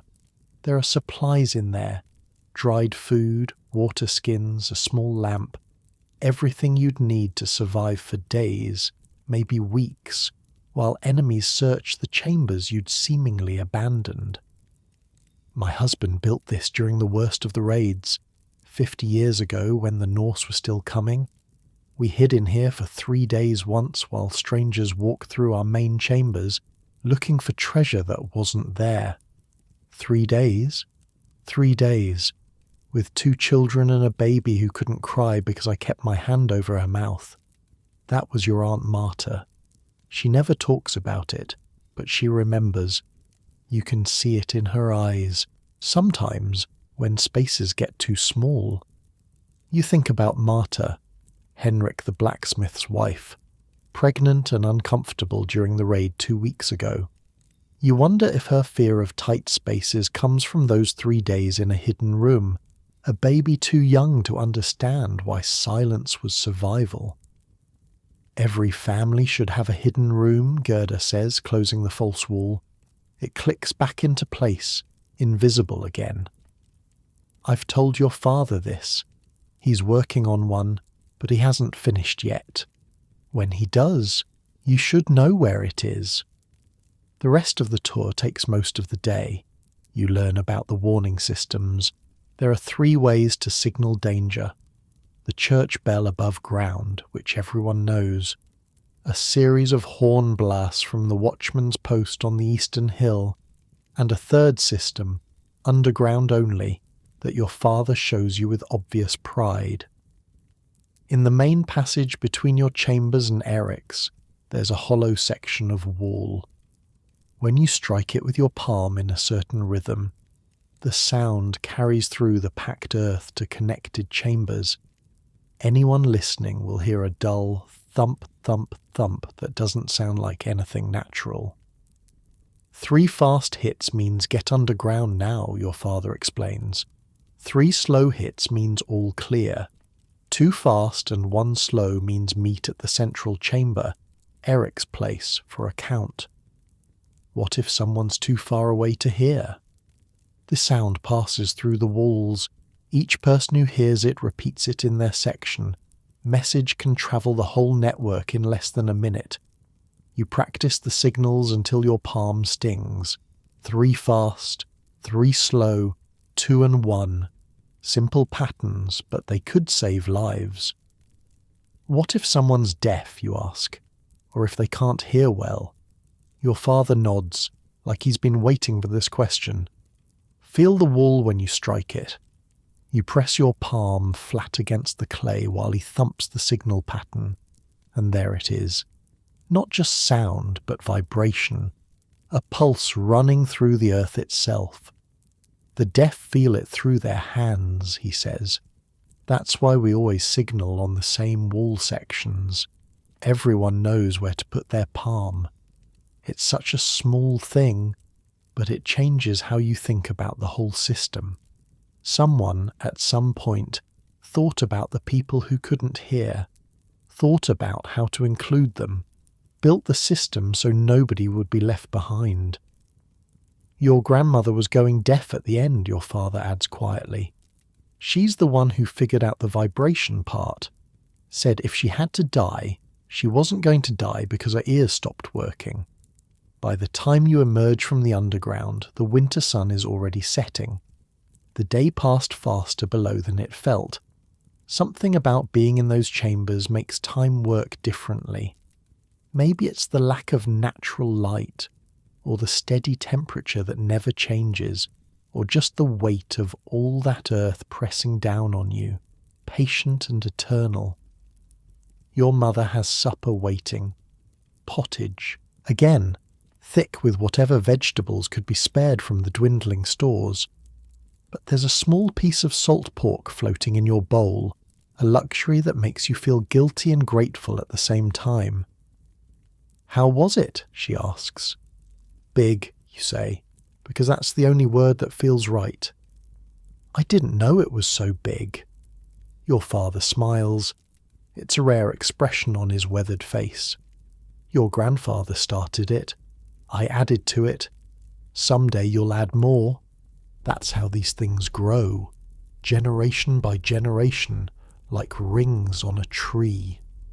Oswin is sitting across from you, attacking his pottage with the single-minded focus of a 7-year-old who's been outside all day. He looks up. Can I see? He asks. Can I see the tunnels? Your parents exchange a look, some kind of silent communication that married people develop after years of practice. Soon, your father says, when you're a little older, when you can keep a secret. I can keep secrets? Can you remember the signal patterns? 3 fast means what? Oswin's face screws up in concentration. It means run. Close. It means get underground now. 3 slow means all clear. 2 fast and 1 slow. I don't know. Then you're not ready yet. But soon. Oswin pouts, but he doesn't argue. Even at 7 he understands that some knowledge has to be earned. You finish your supper in comfortable silence. The fire crackles in the hearth, its warmth spreading through the small room. Outside the wind is picking up again, whistling through the gaps in the walls like always. But tonight the sound doesn't bother you as much, because you know that beneath your feet, connected by tunnels and passages and hidden rooms, there's a whole other village waiting. A village that can't freeze, can't burn, can't be found by anyone who doesn't know the secrets. You think about Gerda's false wall, about the baby who couldn't cry, about the 40 winters her husband spent building something that saved his family again and again. And you think about what you'll build, what rooms you'll carve, what passages you'll dig, what secrets you'll pass on to your own children someday. The earth remembers, your father said once, and now you're starting to understand what he meant. It's not just dirt, it's memory, it's safety, it's home. You help your mother clean the bowls while your father banks the fire for the night. Oswin is already curled up on the straw bed, thumb in his mouth, breathing steady with sleep. Tomorrow there will be more work, more digging, more learning, more preparation for whatever winter throws at you next. But tonight, you're warm, you're fed, you're surrounded by family, and somewhere beneath you, the tunnels wait, patient as stone, ready when you need them. The blizzard comes in late January and it doesn't stop. You've seen bad storms before. Everyone has. Storms that pile snow against the doors so high you have to dig your way out in the morning. Storms that freeze the water in the bucket by the hearth even with the fire burning. But this one is different. This one howls for 3 days straight, wind screaming through the village like something alive and angry, snow falling so thick you can't see your hand in front of your face. By the second day, the drifts are higher than your house. By the third day, you can't open the door at all. Underground, your father says, and nobody argues. You pack what you can carry, extra blankets, the last of the dried meat from the rafters, the ceramic pot of honey that your mother guards like it's made of gold. Oswin clings to his wooden horse, the one your father carved. Your mother wraps her silver cross tight in a piece of cloth and tucks it inside her dress. The walk to the hidden entrance takes twice as long as usual. The snow is up to your waist in places, and the wind cuts through your clothes like they're made of nothing. By the time you reach the pile of stones and brush away enough snow to find the cover, your fingers are so numb you can barely feel them. But then you're underground, and the relief is immediate. The wind vanishes, the cold softens, that steady 50 degrees wraps around you like a blanket, and for a moment you just stand there in the passage, listening to your own breathing slow down. You're not the first ones down. Eric's family's already here, and the Vogels, and old Gerda, who probably came down at the first sign of serious snow. More people filter in over the next hour.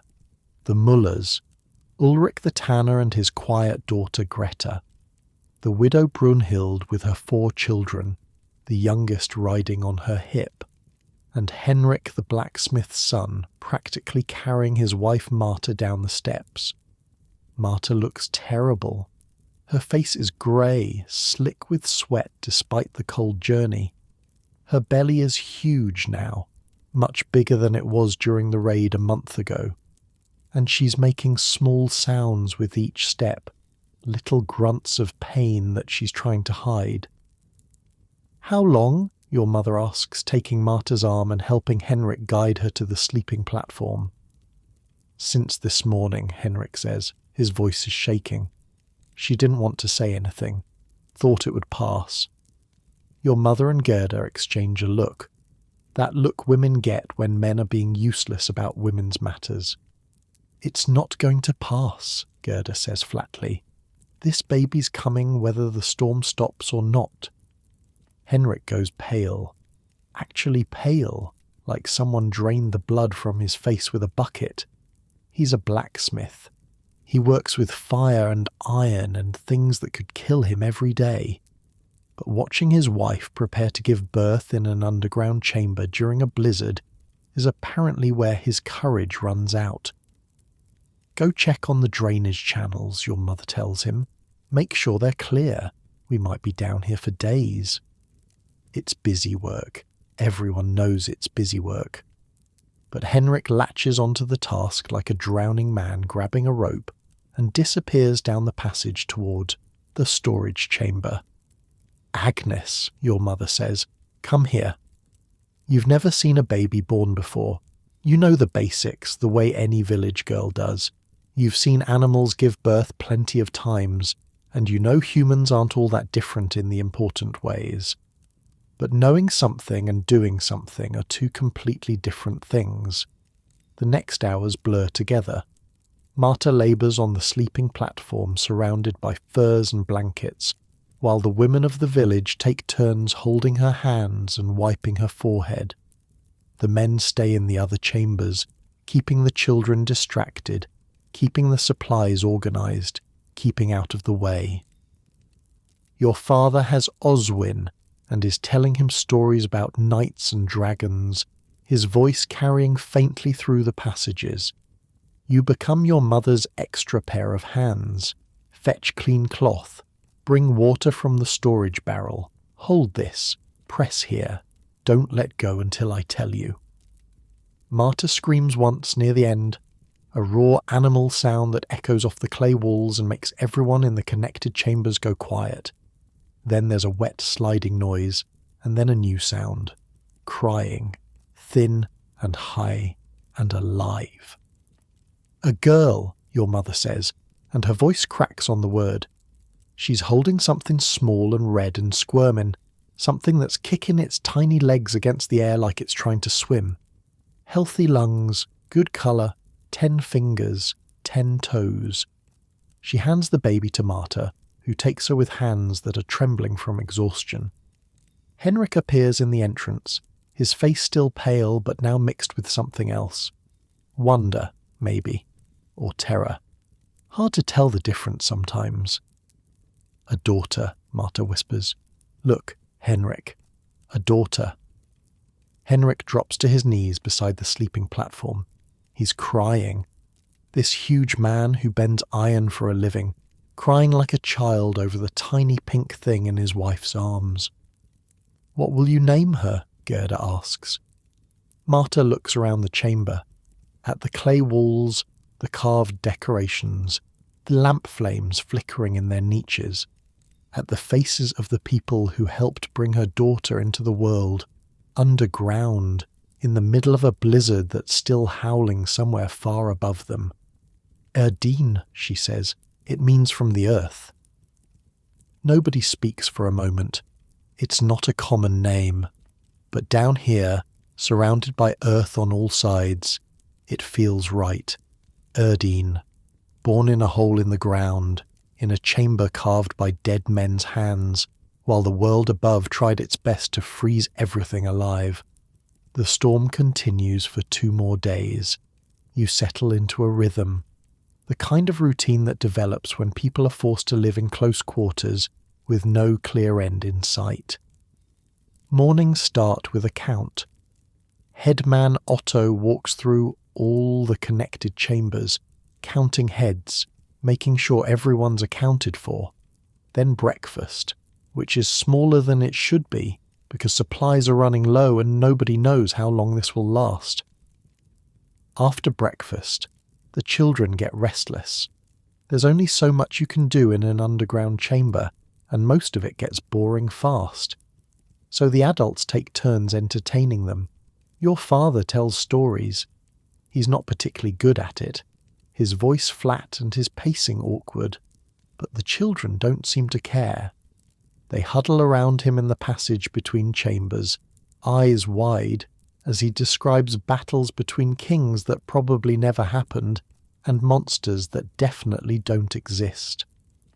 "And then the knight raised his sword," your father says, his voice dropping low, "and the dragon opened its mouth and fire came pouring out like a river of death." "What happened next?" Oswin demands. The knight ducked, just in time.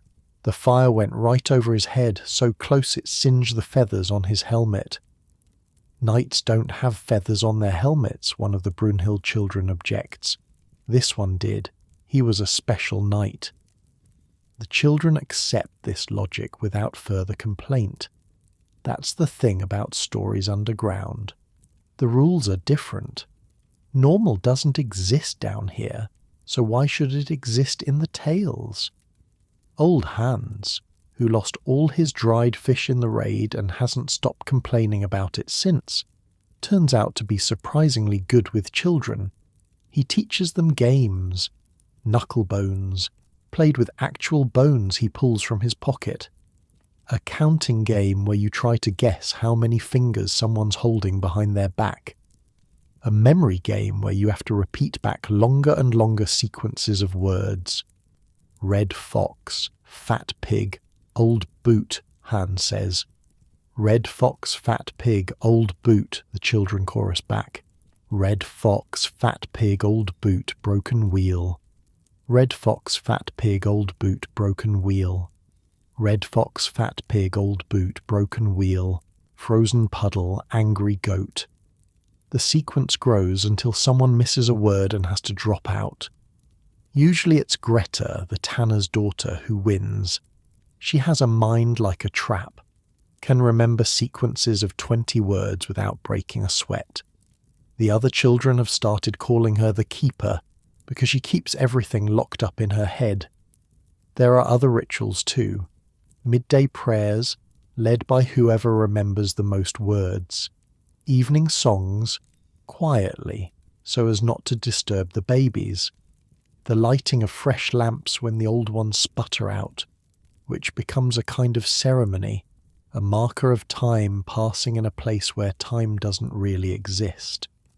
The women do what women always do, cook with limited supplies, care for the sick and the newborn, mend clothes that are falling apart, talk in low voices about things they don't want the children to hear. You find yourself pulled in different directions, too old to play children's games, too young to sit with the women and their serious conversations. So you do what feels natural. You walk the walls. Every day, at least once, you trace the path that Gerda showed you. Start in your family's chamber. Move through each connected space. Press your palm against the clay, feeling for dampness. Look at the support beams, checking for new cracks. Make sure the drainage channels aren't blocked. Gerda watches you do this on the second day and nods approvingly. Good, she says. You're paying attention. It's something to do. It's more than that. It's necessary. Underground spaces don't maintain themselves. They need people watching, caring. Otherwise they fall apart. She pauses, her old eyes catching the lamplight. Like anything worth having, really. You think about that while you walk. The walls press close, but not in a threatening way anymore. They've become familiar. The bumps and grooves of the clay, the particular smell of each chamber, the way sound carries differently depending on where you stand. You're learning this place the way you learned the fields above ground, every corner and crevice becoming part of you. On the fourth day underground, the Muller boys get into a fight. It starts over nothing. One of them took the other's spot on the sleeping platform, or one of them looked at the other wrong, or one of them breathed too loud. The reasons don't matter. What matters is that suddenly there are two boys, maybe 10 and 12 years old, rolling on the dirt floor trying to punch each other while their father tries to separate them. Your father helps pull them apart. One boy ends up in your family's chamber, the other in Eric's, separated by 30 feet of earth and 2 narrow passages. That's the danger, Gerda says later when things have calmed down. Not the cold, not the raiders, the cabin fever. Spending too long in close quarters makes people crazy. They start seeing enemies in their own families. How do you stop it? You don't stop it. You manage it. Give people tasks. Keep them busy. Make sure everyone has a little bit of space, even if it's just a corner to call their own. And watch for the signs. When someone starts getting that look in their eyes, the twitchy one, that's when you step in. You look around the chamber. Everyone's doing something. Your mother is teaching Brunhild's oldest daughter how to mend a torn seam. Henrik is showing Oswin how to carve a simple pattern into a piece of scrap wood. Eric is playing knucklebones with his children while his wife nurses baby Adine, giving Marta a break. Everyone busy, everyone with a task, not by accident. The people who survive down here longest, Gerda continues, are the ones who find meaning in small things. A well-carved spoon, a story told perfectly, a wall that stays dry. The big victories are rare, but the small ones are everywhere if you learn to see them. You file that away with everything else she's taught you, meaning in small things, victories everywhere. That night, before you fall asleep on the straw-covered floor between your mother and your brother, you look up at the low ceiling above you. Someone carved a sun up there, years ago. A simple circle with rays coming off it. It's the only sun you've seen in 4 days. But somehow, that's enough. On the 5th day, the silence wakes you up.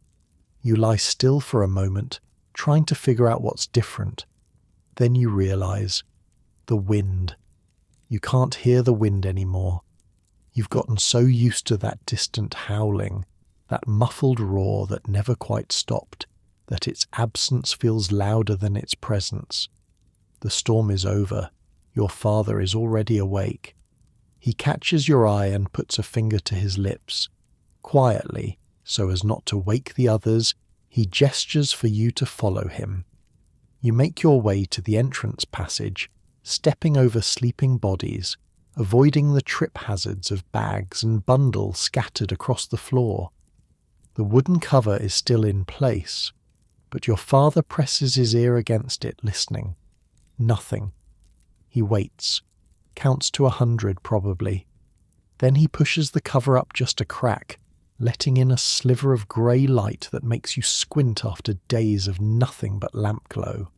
Fresh air rushes in, cold, clean, unbelievably cold, but also fresh. You'd forgotten what fresh air smelled like. Your father opens the cover fully and pulls himself up.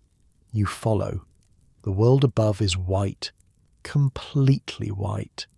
Snow has covered everything in a smooth, unbroken blanket that makes the landscape look alien, like somewhere you've never been. The sun is just starting to rise, painting the snow in shades of pink and gold. No one would know there are houses beneath this. No one would guess that a village exists here at all. Just smooth white nothing, stretching in every direction. Beautiful, your father says. It's not a word he uses often. Deadly, you reply. He laughs. A real laugh. The first one you've heard from him in days. Both. Same thing sometimes. You stand there together, father and daughter, breathing the cold air and watching the sun rise over a world that tried to kill you and failed. 5 days underground. 40-something people crammed into chambers meant for half that many. A baby born in the earth. 2 boys who nearly killed each other over a sleeping spot. Countless small moments of kindness and frustration and boredom and fear. And now it's over. Until the next time. You go back down to help wake the others. There's work to do. Snow to clear. Damage to assess. Food to ration for the rest of winter. But first, breakfast. And for the first time in almost a week you'll eat it in sunlight. Spring comes slowly, the way it always does. One day you notice the icicles are dripping instead of growing. The next day there's a patch of mud where solid ice used to be. Then suddenly the birds are back and the air smells different, and winter feels like something that happened to someone else a long time ago. But underground, spring means something else entirely. Water, Gerda says, the first warm day of March. That's what you need to watch for now. All that snow has to go somewhere, and somewhere is down. She's right. You notice it on your morning walk, through the chambers.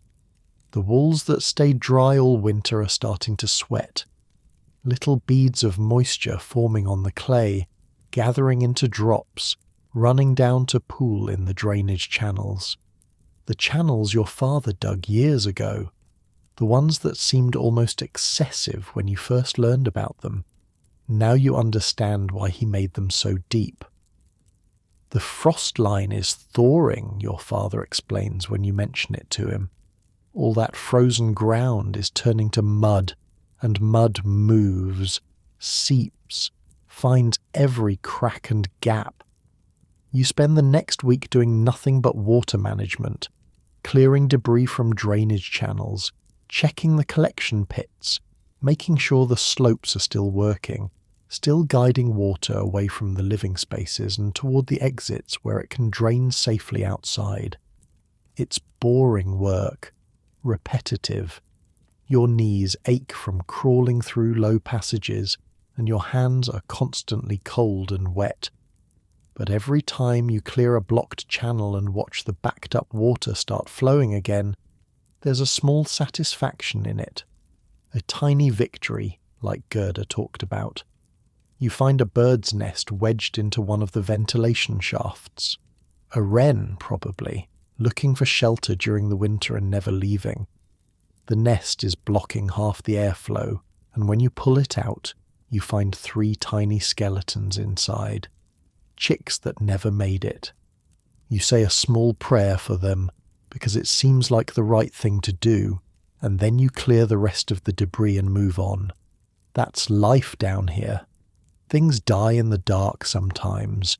You find them and you deal with them and you keep going. The Grubers have trouble. Their new chamber, the one you helped dig after the raid, wasn't designed with spring thaw in mind. Klaus dug the drainage channels, but he dug them level instead of sloped. Water pools instead of flowing. And one morning in mid-March you hear shouting from their direction. Your father is already there when you arrive, ankle deep in muddy water, helping Klaus and his wife Hilda move their supplies to higher ground. Their sleeping platform is soaked. Their stored grain is sitting in an inch of brown water that's getting deeper by the minute. The collection pit is full, Klaus says, panic in his voice. I emptied it yesterday. Where is all this water coming from? Everywhere, your father says. The whole hillside is draining. You need a second outlet. They work through the day, digging a new channel that connects the Gruber chamber to the main network. It's emergency work. Sloppy. Not the careful construction you learned about last autumn. But it does the job. By evening, the water level is dropping and the Grubers are wringing out their blankets with relief on their faces. Should have listened to you, Klaus tells your father. You told me to slope the channels. I thought level was good enough. Now you know. Now I know. That's how lessons get learned down here. The hard way usually. But at least they get learned. April brings mud and more mud. The fields above are too wet to work, so people spend their time on other tasks. Mending tools, repairing houses, planning for the planting season that's still weeks away, and teaching. Oswin finally gets his tour of the tunnels. Your father decides he's ready on a rainy afternoon when there's nothing else to do. You ask to come along, partly because you're curious how much your brother has learned, partly because you want to see the chambers again through fresh eyes. Oswin is terrified and trying not to show it. His face goes pale when you descend into the first chamber, even though he's been down here before. But this is different. This isn't hiding from a storm or a raid. This is learning. This is becoming part of something. What's that? He asks, pointing at the carved handprints on the wall.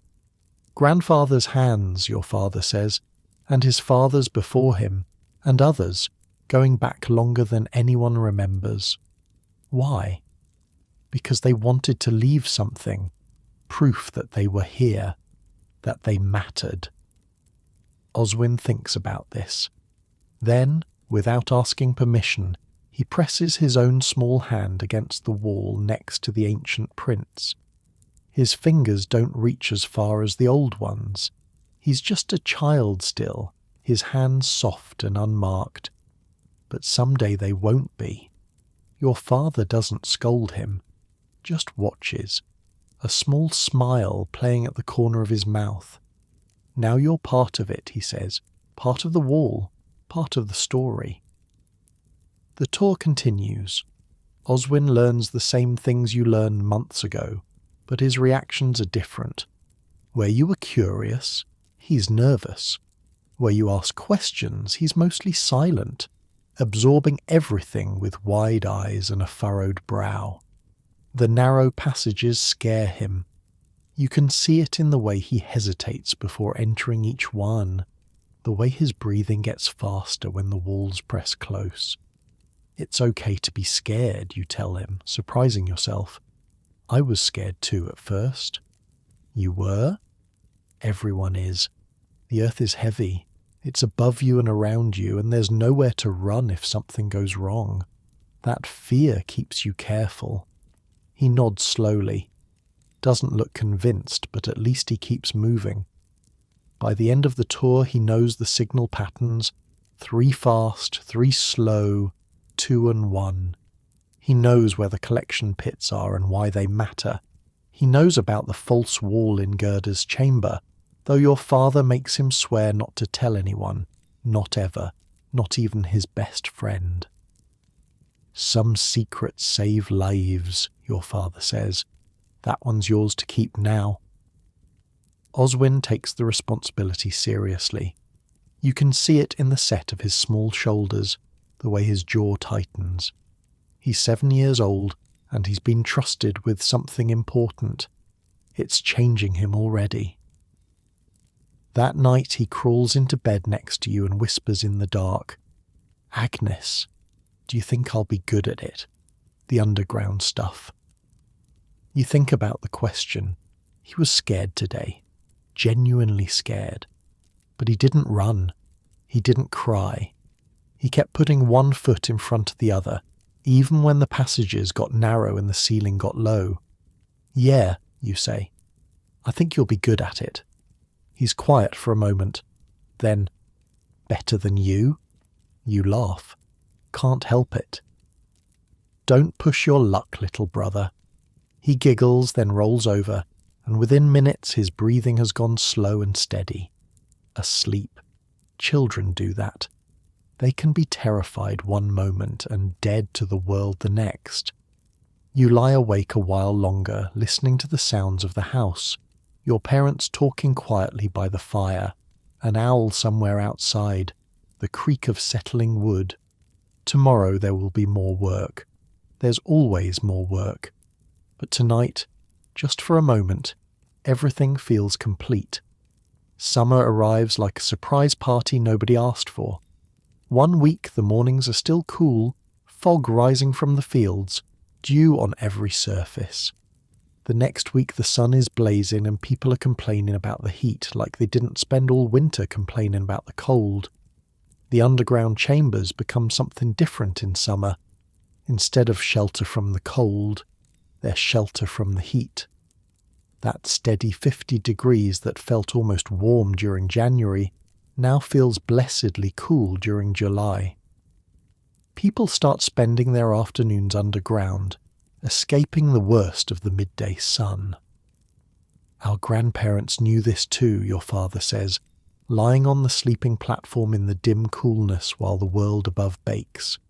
The earth doesn't just keep you warm in winter, it keeps you cool in summer. Same principle, different direction.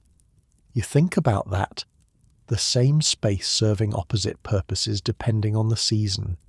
Not warming or cooling exactly, but moderating, keeping things steady while everything above swings between extremes. The food storage becomes more important too. Milk can be kept underground for days without spoiling, when above ground it would turn within hours. Meat stays fresh longer. Even butter holds its shape instead of melting into greasy puddles. Your mother starts keeping an entire section of the storage chamber dedicated to summer provisions. Cheese wrapped in cloth, hanging from the ceiling. cream in ceramic pots, their lids weighted with stones to keep the flies out, fresh vegetables from the garden stored briefly before they're cooked, staying crisp and cool instead of wilting in the heat. It's like having a room that's always November, she says, pleased with herself for the comparison, no matter what month it actually is. The village women have started gathering underground in the afternoons, doing their mending and their spinning in the cool chambers instead of their sweltering houses. It's become almost social. They bring their work and their gossip settling on the carved benches and the packed earth floors, talking about everything and nothing while their fingers stay busy. You join them sometimes. Not for the gossip, which mostly bores you, but for the company. And because your mother expects it. A girl your age should be learning women's work, she says, even if she spends half her time crawling through tunnels like a mole. The women tell stories while they work, about their grandmothers and their great-grandmothers, about harvests and weddings and children born and buried, about the old times when the raiders came more often and the winters were harder and death was never more than a bad day away. You listen and you remember. These stories are important too, even if they're not about walls and drainage channels. They're about survival in a different way. The survival of memory, of community, of knowing who you are and where you came from. Baby Adine is thriving. You see her sometimes when you visit the network. Marta brings her to Gerda's chambers during the hottest afternoons, where the old woman fusses over her like she's the most important thing in the world. Which, to Marta and Henrik, she probably is. She was born in the earth, Gerda says, bouncing Adine on her knee while the baby gurgles happily. That makes her special. Means the earth will always protect her. You're not sure if that's true. Probably isn't. But it's a nice thing to believe, and Marta clearly takes comfort in it, so you don't argue.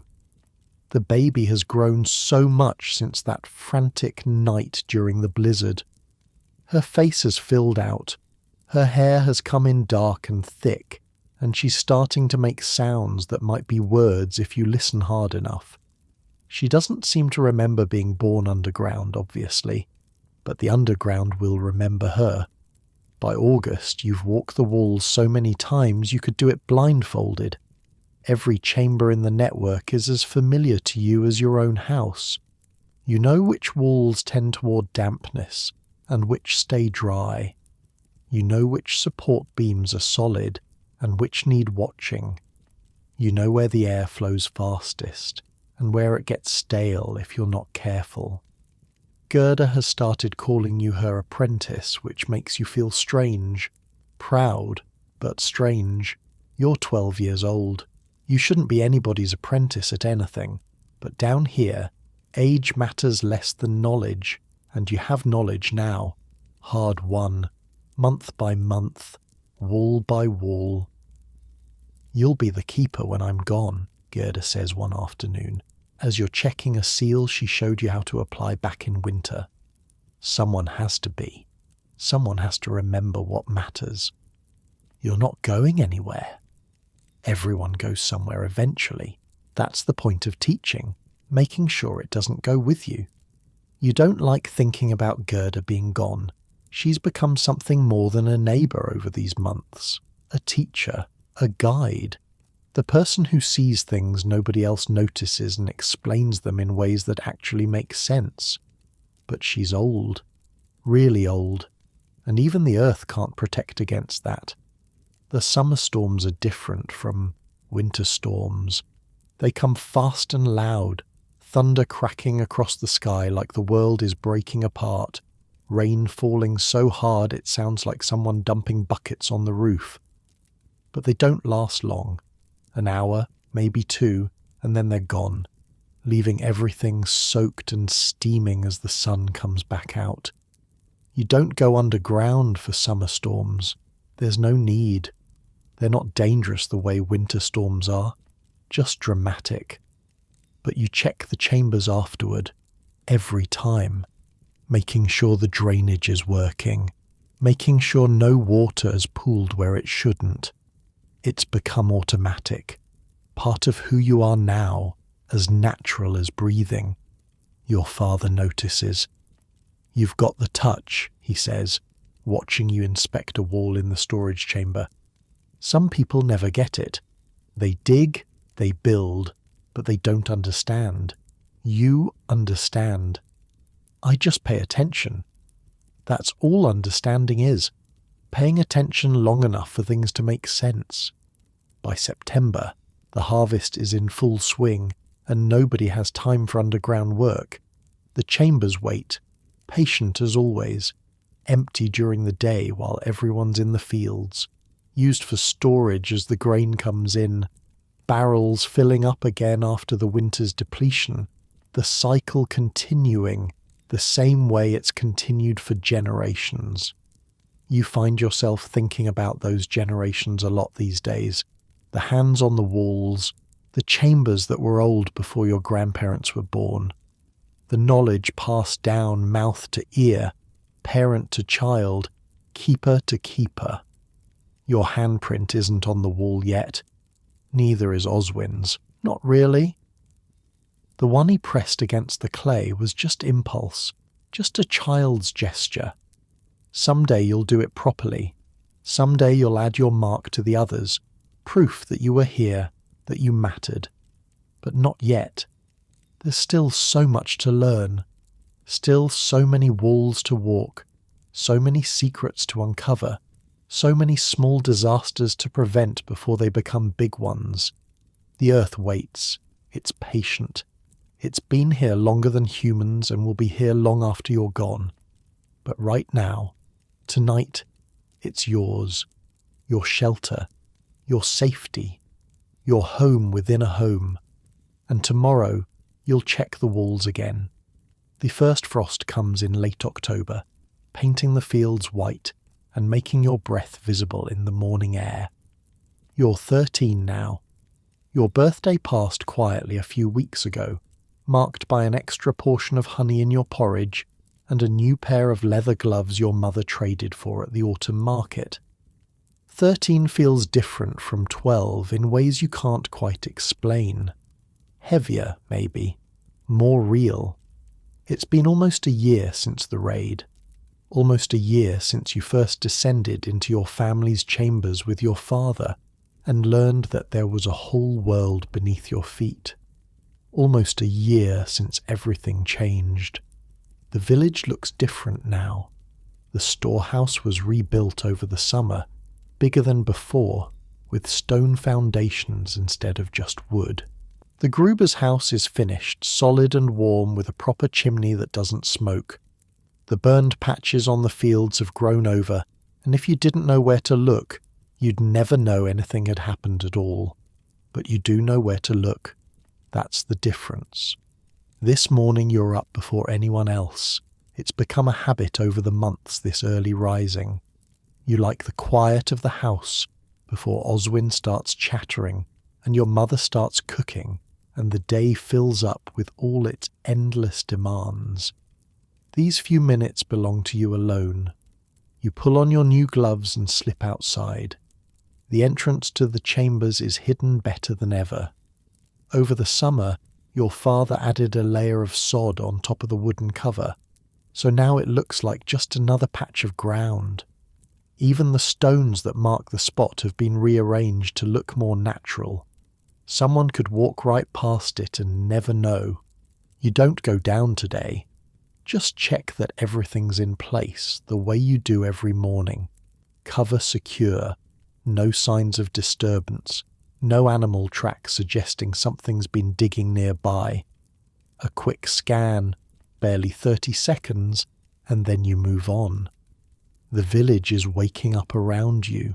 Smoke rising from chimneys, dogs barking, someone's rooster crowing late, like always. The blacksmith's hammer already ringing in the distance.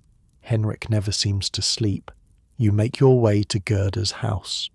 The old woman is up too, sitting on her doorstep with a blanket over her shoulders. She's been doing that more lately, sitting and watching the morning arrive, like she's trying to memorize it. "Cold one," she says as you approach. "First frost. I felt it in my bones before I saw it on the ground." She pulls the blanket tighter. "Come inside. I've got something to show you." Her house smells like herbs and smoke and something else. Something older, harder to name. She's lived here alone for 20 years since her husband died. The place has soaked up her presence like water into clay. She leads you to her work table, where a piece of stretched hide is laid out. On it, drawn in charcoal, is a map. "This is the network," she says. "Every chamber, every passage, every connection." You lean closer. It's not artistic. The lines are shaky, the proportions probably wrong. But you can see the logic of it. Your family's chambers here, connected to Eric's there. The Mullers, the Vogels, the Tanner's place. All of them linked by the narrow Schlupf passages, spread out like a spider's web beneath the village. "I've been working on this since summer," Gerda continues, "getting it right, making sure I didn't forget anything." "Why?" She looks at you with those old eyes that have seen so much. "Because I won't be here forever, and someone needs to know where everything is. Really know, not just from walking it, but from seeing it all at once." You don't argue with her. There's no point. She's old, and she knows it, and pretending otherwise would be an insult to both of you. "I want you to have this," she says. "When I'm gone, keep it safe, keep it secret. Don't show it to anyone unless they've earned the right." You take the map carefully, rolling it up and tucking it inside your dress. The hide is soft against your skin, warm from being close to the fire. "Thank you." Don't thank me. Learn it. Every line, every connection. Burn it into your memory so completely that you could draw it yourself with your eyes closed. "I will." She nods, satisfied. Then she does something she's never done before. She reaches out and touches your face, her fingers dry and papery against your cheek. "You're a good girl, Agnes. Better than I was at your age.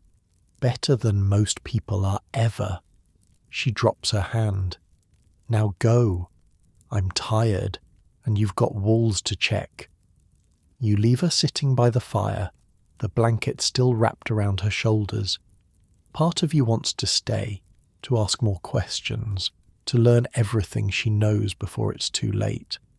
But another part understands that some knowledge can't be rushed. It comes when it comes, or it doesn't come at all. The morning passes in the usual blur of chores, feeding the chickens, hauling water from the well, helping your mother with the morning bread, keeping Oswin out of trouble, which is a full-time job all by itself. But in the back of your mind, you're thinking about the map, about the lines and connections drawn on that piece of hide, about the responsibility that's been passed to you, quiet and heavy like a stone dropped into still water. After the midday meal, you go underground. Not because anything's wrong, just because you need to. The way some people need to pray or sing or walk in the forest. You need to feel the earth around you, solid and unchanging, while the world above spins through its seasons. The chambers are quiet today. Nobody else is down here. Just you and the silence and the steady temperature that never changes. You start your walk. Your family's main chamber first. The walls are dry, the support beams solid. The carved hands watch you from their places, generations of your family frozen in clay.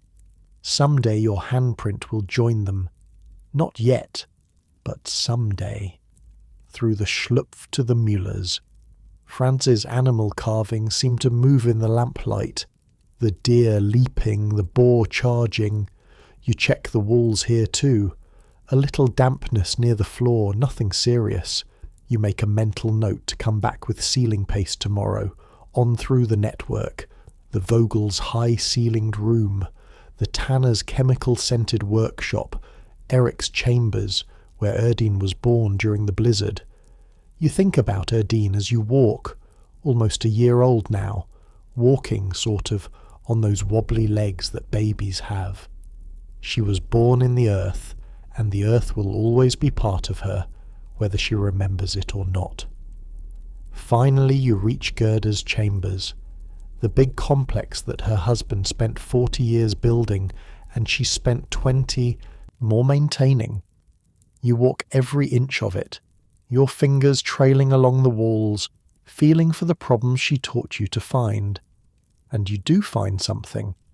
In the deepest room, behind the false wall, there's a crack, not a big one, hairline thin, running vertically along the corner where the wall meets the ceiling.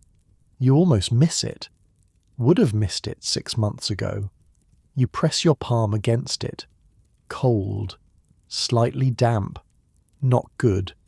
This is exactly the kind of thing Gerda warned you about. Small problems that become disasters if nobody catches them. The crack is probably from the spring thaw. Moisture getting in and then freezing again over and over, slowly forcing the clay apart. You could fix it yourself. You have the skills now. But this is Gerda's chamber, Gerda's hidden room, and it doesn't feel right to work on it without telling her. So you make your way back above ground, walking carefully through the passages you've memorized over the past year. Up the entrance steps, into the late afternoon light, across the village to Gerda's house. She's asleep in her chair by the fire, breathing slow and steady, her face relaxed in a way it never is when she's awake. You don't want to disturb her, but this is important. Gerda, her eyes open immediately, alert despite the sleep. Old instincts that never go away. Agnes, what is it? I found a crack in your hidden room, the corner near the ceiling. She's quiet for a moment, processing. Then she nods. Show me. You help her up, and together you make the walk to her entrance, down the steps, through the chambers she built with her husband's hands and her own labour. By the time you reach the hidden room, she's breathing hard, leaning on your arm more than she probably wants to admit. You show her the crack. She studies it, runs her fingers along it, presses her palm against it the same way you did. You found this on your own? Yes. Without me telling you where to look? Yes. Another long silence. Then slowly she smiles. A real smile, the kind that reaches her eyes. Good girl, she says. Good keeper. She shows you how to fix it. A special mixture, different from the regular ceiling paste. Clay and lime and something else she keeps in a jar that smells like old eggs. You work together, filling the crack, smoothing it over, making it strong again. This won't last forever, she warns. Nothing does. In 10 years, maybe 20, the whole corner will need to be rebuilt. That's how underground works. Constant maintenance. Constant attention. I understand. Do you? She looks at you hard. Really understand? This isn't just about clay and lime. It's about paying attention to the things that matter, even when nobody's watching. It's about caring for something beyond yourself. For people who aren't born yet, who'll need these chambers 100 years from now. I understand, you say again, and this time you mean it differently. Deeper. She touches your face, again the way she did this morning. Yes, she says quietly. I think you do. By the time you leave Gerda's chambers, the sun is setting. The sky is orange and pink and purple, colours splashed across the clouds like someone spilled paint across a canvas. Beautiful, the way autumn sunsets always are in this part of the world. You stand at the entrance for a moment, half in and half out of the earth. Behind you, the tunnels stretch away into darkness. Ahead of you, the village is settling down for the evening, smoke rising, children being called inside, dogs finding their spots by warm hearths. Both worlds, above and below, surface and shelter. You used to think of them as separate. The house where you lived, the chambers where you hid. 2 different places, 2 different lives. But that's not right, you realize now. They're the same thing, different parts of the same whole, like breathing in and breathing out, like summer and winter, like living and dying. The earth is always there, beneath your feet, waiting, patient, ready when you need it. You close the entrance carefully, replacing the sod cover, checking that everything looks natural. Then you walk home through the gathering dusk, your new gloves warm on your hands, the rolled-up map still tucked against your skin. Your mother has supper ready. Pottage again, thick with vegetables from the autumn harvest. A small piece of cheese that she's been saving. Fresh bread still warm from the afternoon baking. Your family gathers around the fire. Your father, tired from a day of working on the winter preparations. Your mother, always busy, always thinking 3 steps ahead. Oswin, already half asleep, his head nodding toward his chest. Nobody talks much. There's no need. The fire crackles, the wind sighs outside, and somewhere in the distance an owl calls out to the darkness. This is what survival looks like. Not the dramatic moments, not the raids and the blizzards and the babies born underground. Those are just the peaks, the parts that stick in memory. The rest of it is this. Quiet evenings, shared meals, family gathered close against the coming cold. Your father catches your eye across the fire. Check the chambers today? Yes. Everything good? You think about the crack in Gerda's hidden room, about the fix you applied, the lesson you learned. Everything's good, he nods, satisfied. He trusts you now in a way he didn't a year ago. You've earned it. Wall by wall, passage by passage, you've become someone he can rely on. After supper, you help your mother clean up while your father carries Oswin to bed. The boy barely stirs, deep in whatever dreams 7-year-olds have. Probably dragons. He's been obsessed with dragons since your father's stories during the blizzard. Your mother touches your shoulder as you're putting away the bowls. You were gone a long time today. I was with Gerda, learning things. She's teaching you well. She's teaching me everything she knows, because she won't be here forever. Your mother is quiet for a moment. Then, none of us are here forever. That's why we teach, so something survives. You think about that as you settle into your own bed later, the straw rustling beneath you, the blankets heavy and warm. Your mother's voice is still soft in the background, talking quietly with your father about tomorrow's work, next week's plans, the endless details of keeping a family alive through another winter.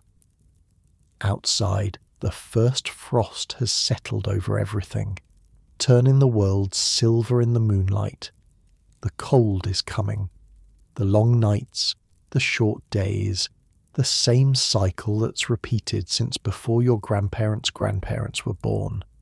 But beneath you, under the floor, under the foundation, under the earth itself, the chambers wait. Steady, warm, ready. You close your eyes. The map is memorized now, burned into your mind the way Gerda asked.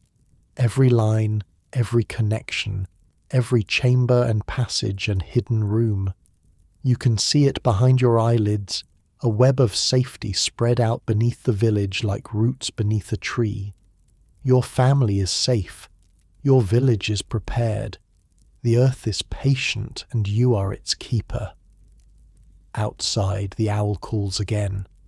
Closer this time, maybe on your roof, a night hunter beginning its work. But you're not a hunter tonight. You're not a worker or a digger or a keeper. You're just a girl in a warm bed, surrounded by family, drifting towards sleep on this first frosty night of the season. Your breathing slows, your thoughts soften. The sounds of the house fade to a gentle murmur, no different from the wind, no different from the earth itself settling beneath you. The underground is there. It will always be there. Tomorrow you'll check the walls again, fix what needs fixing, learn what needs learning.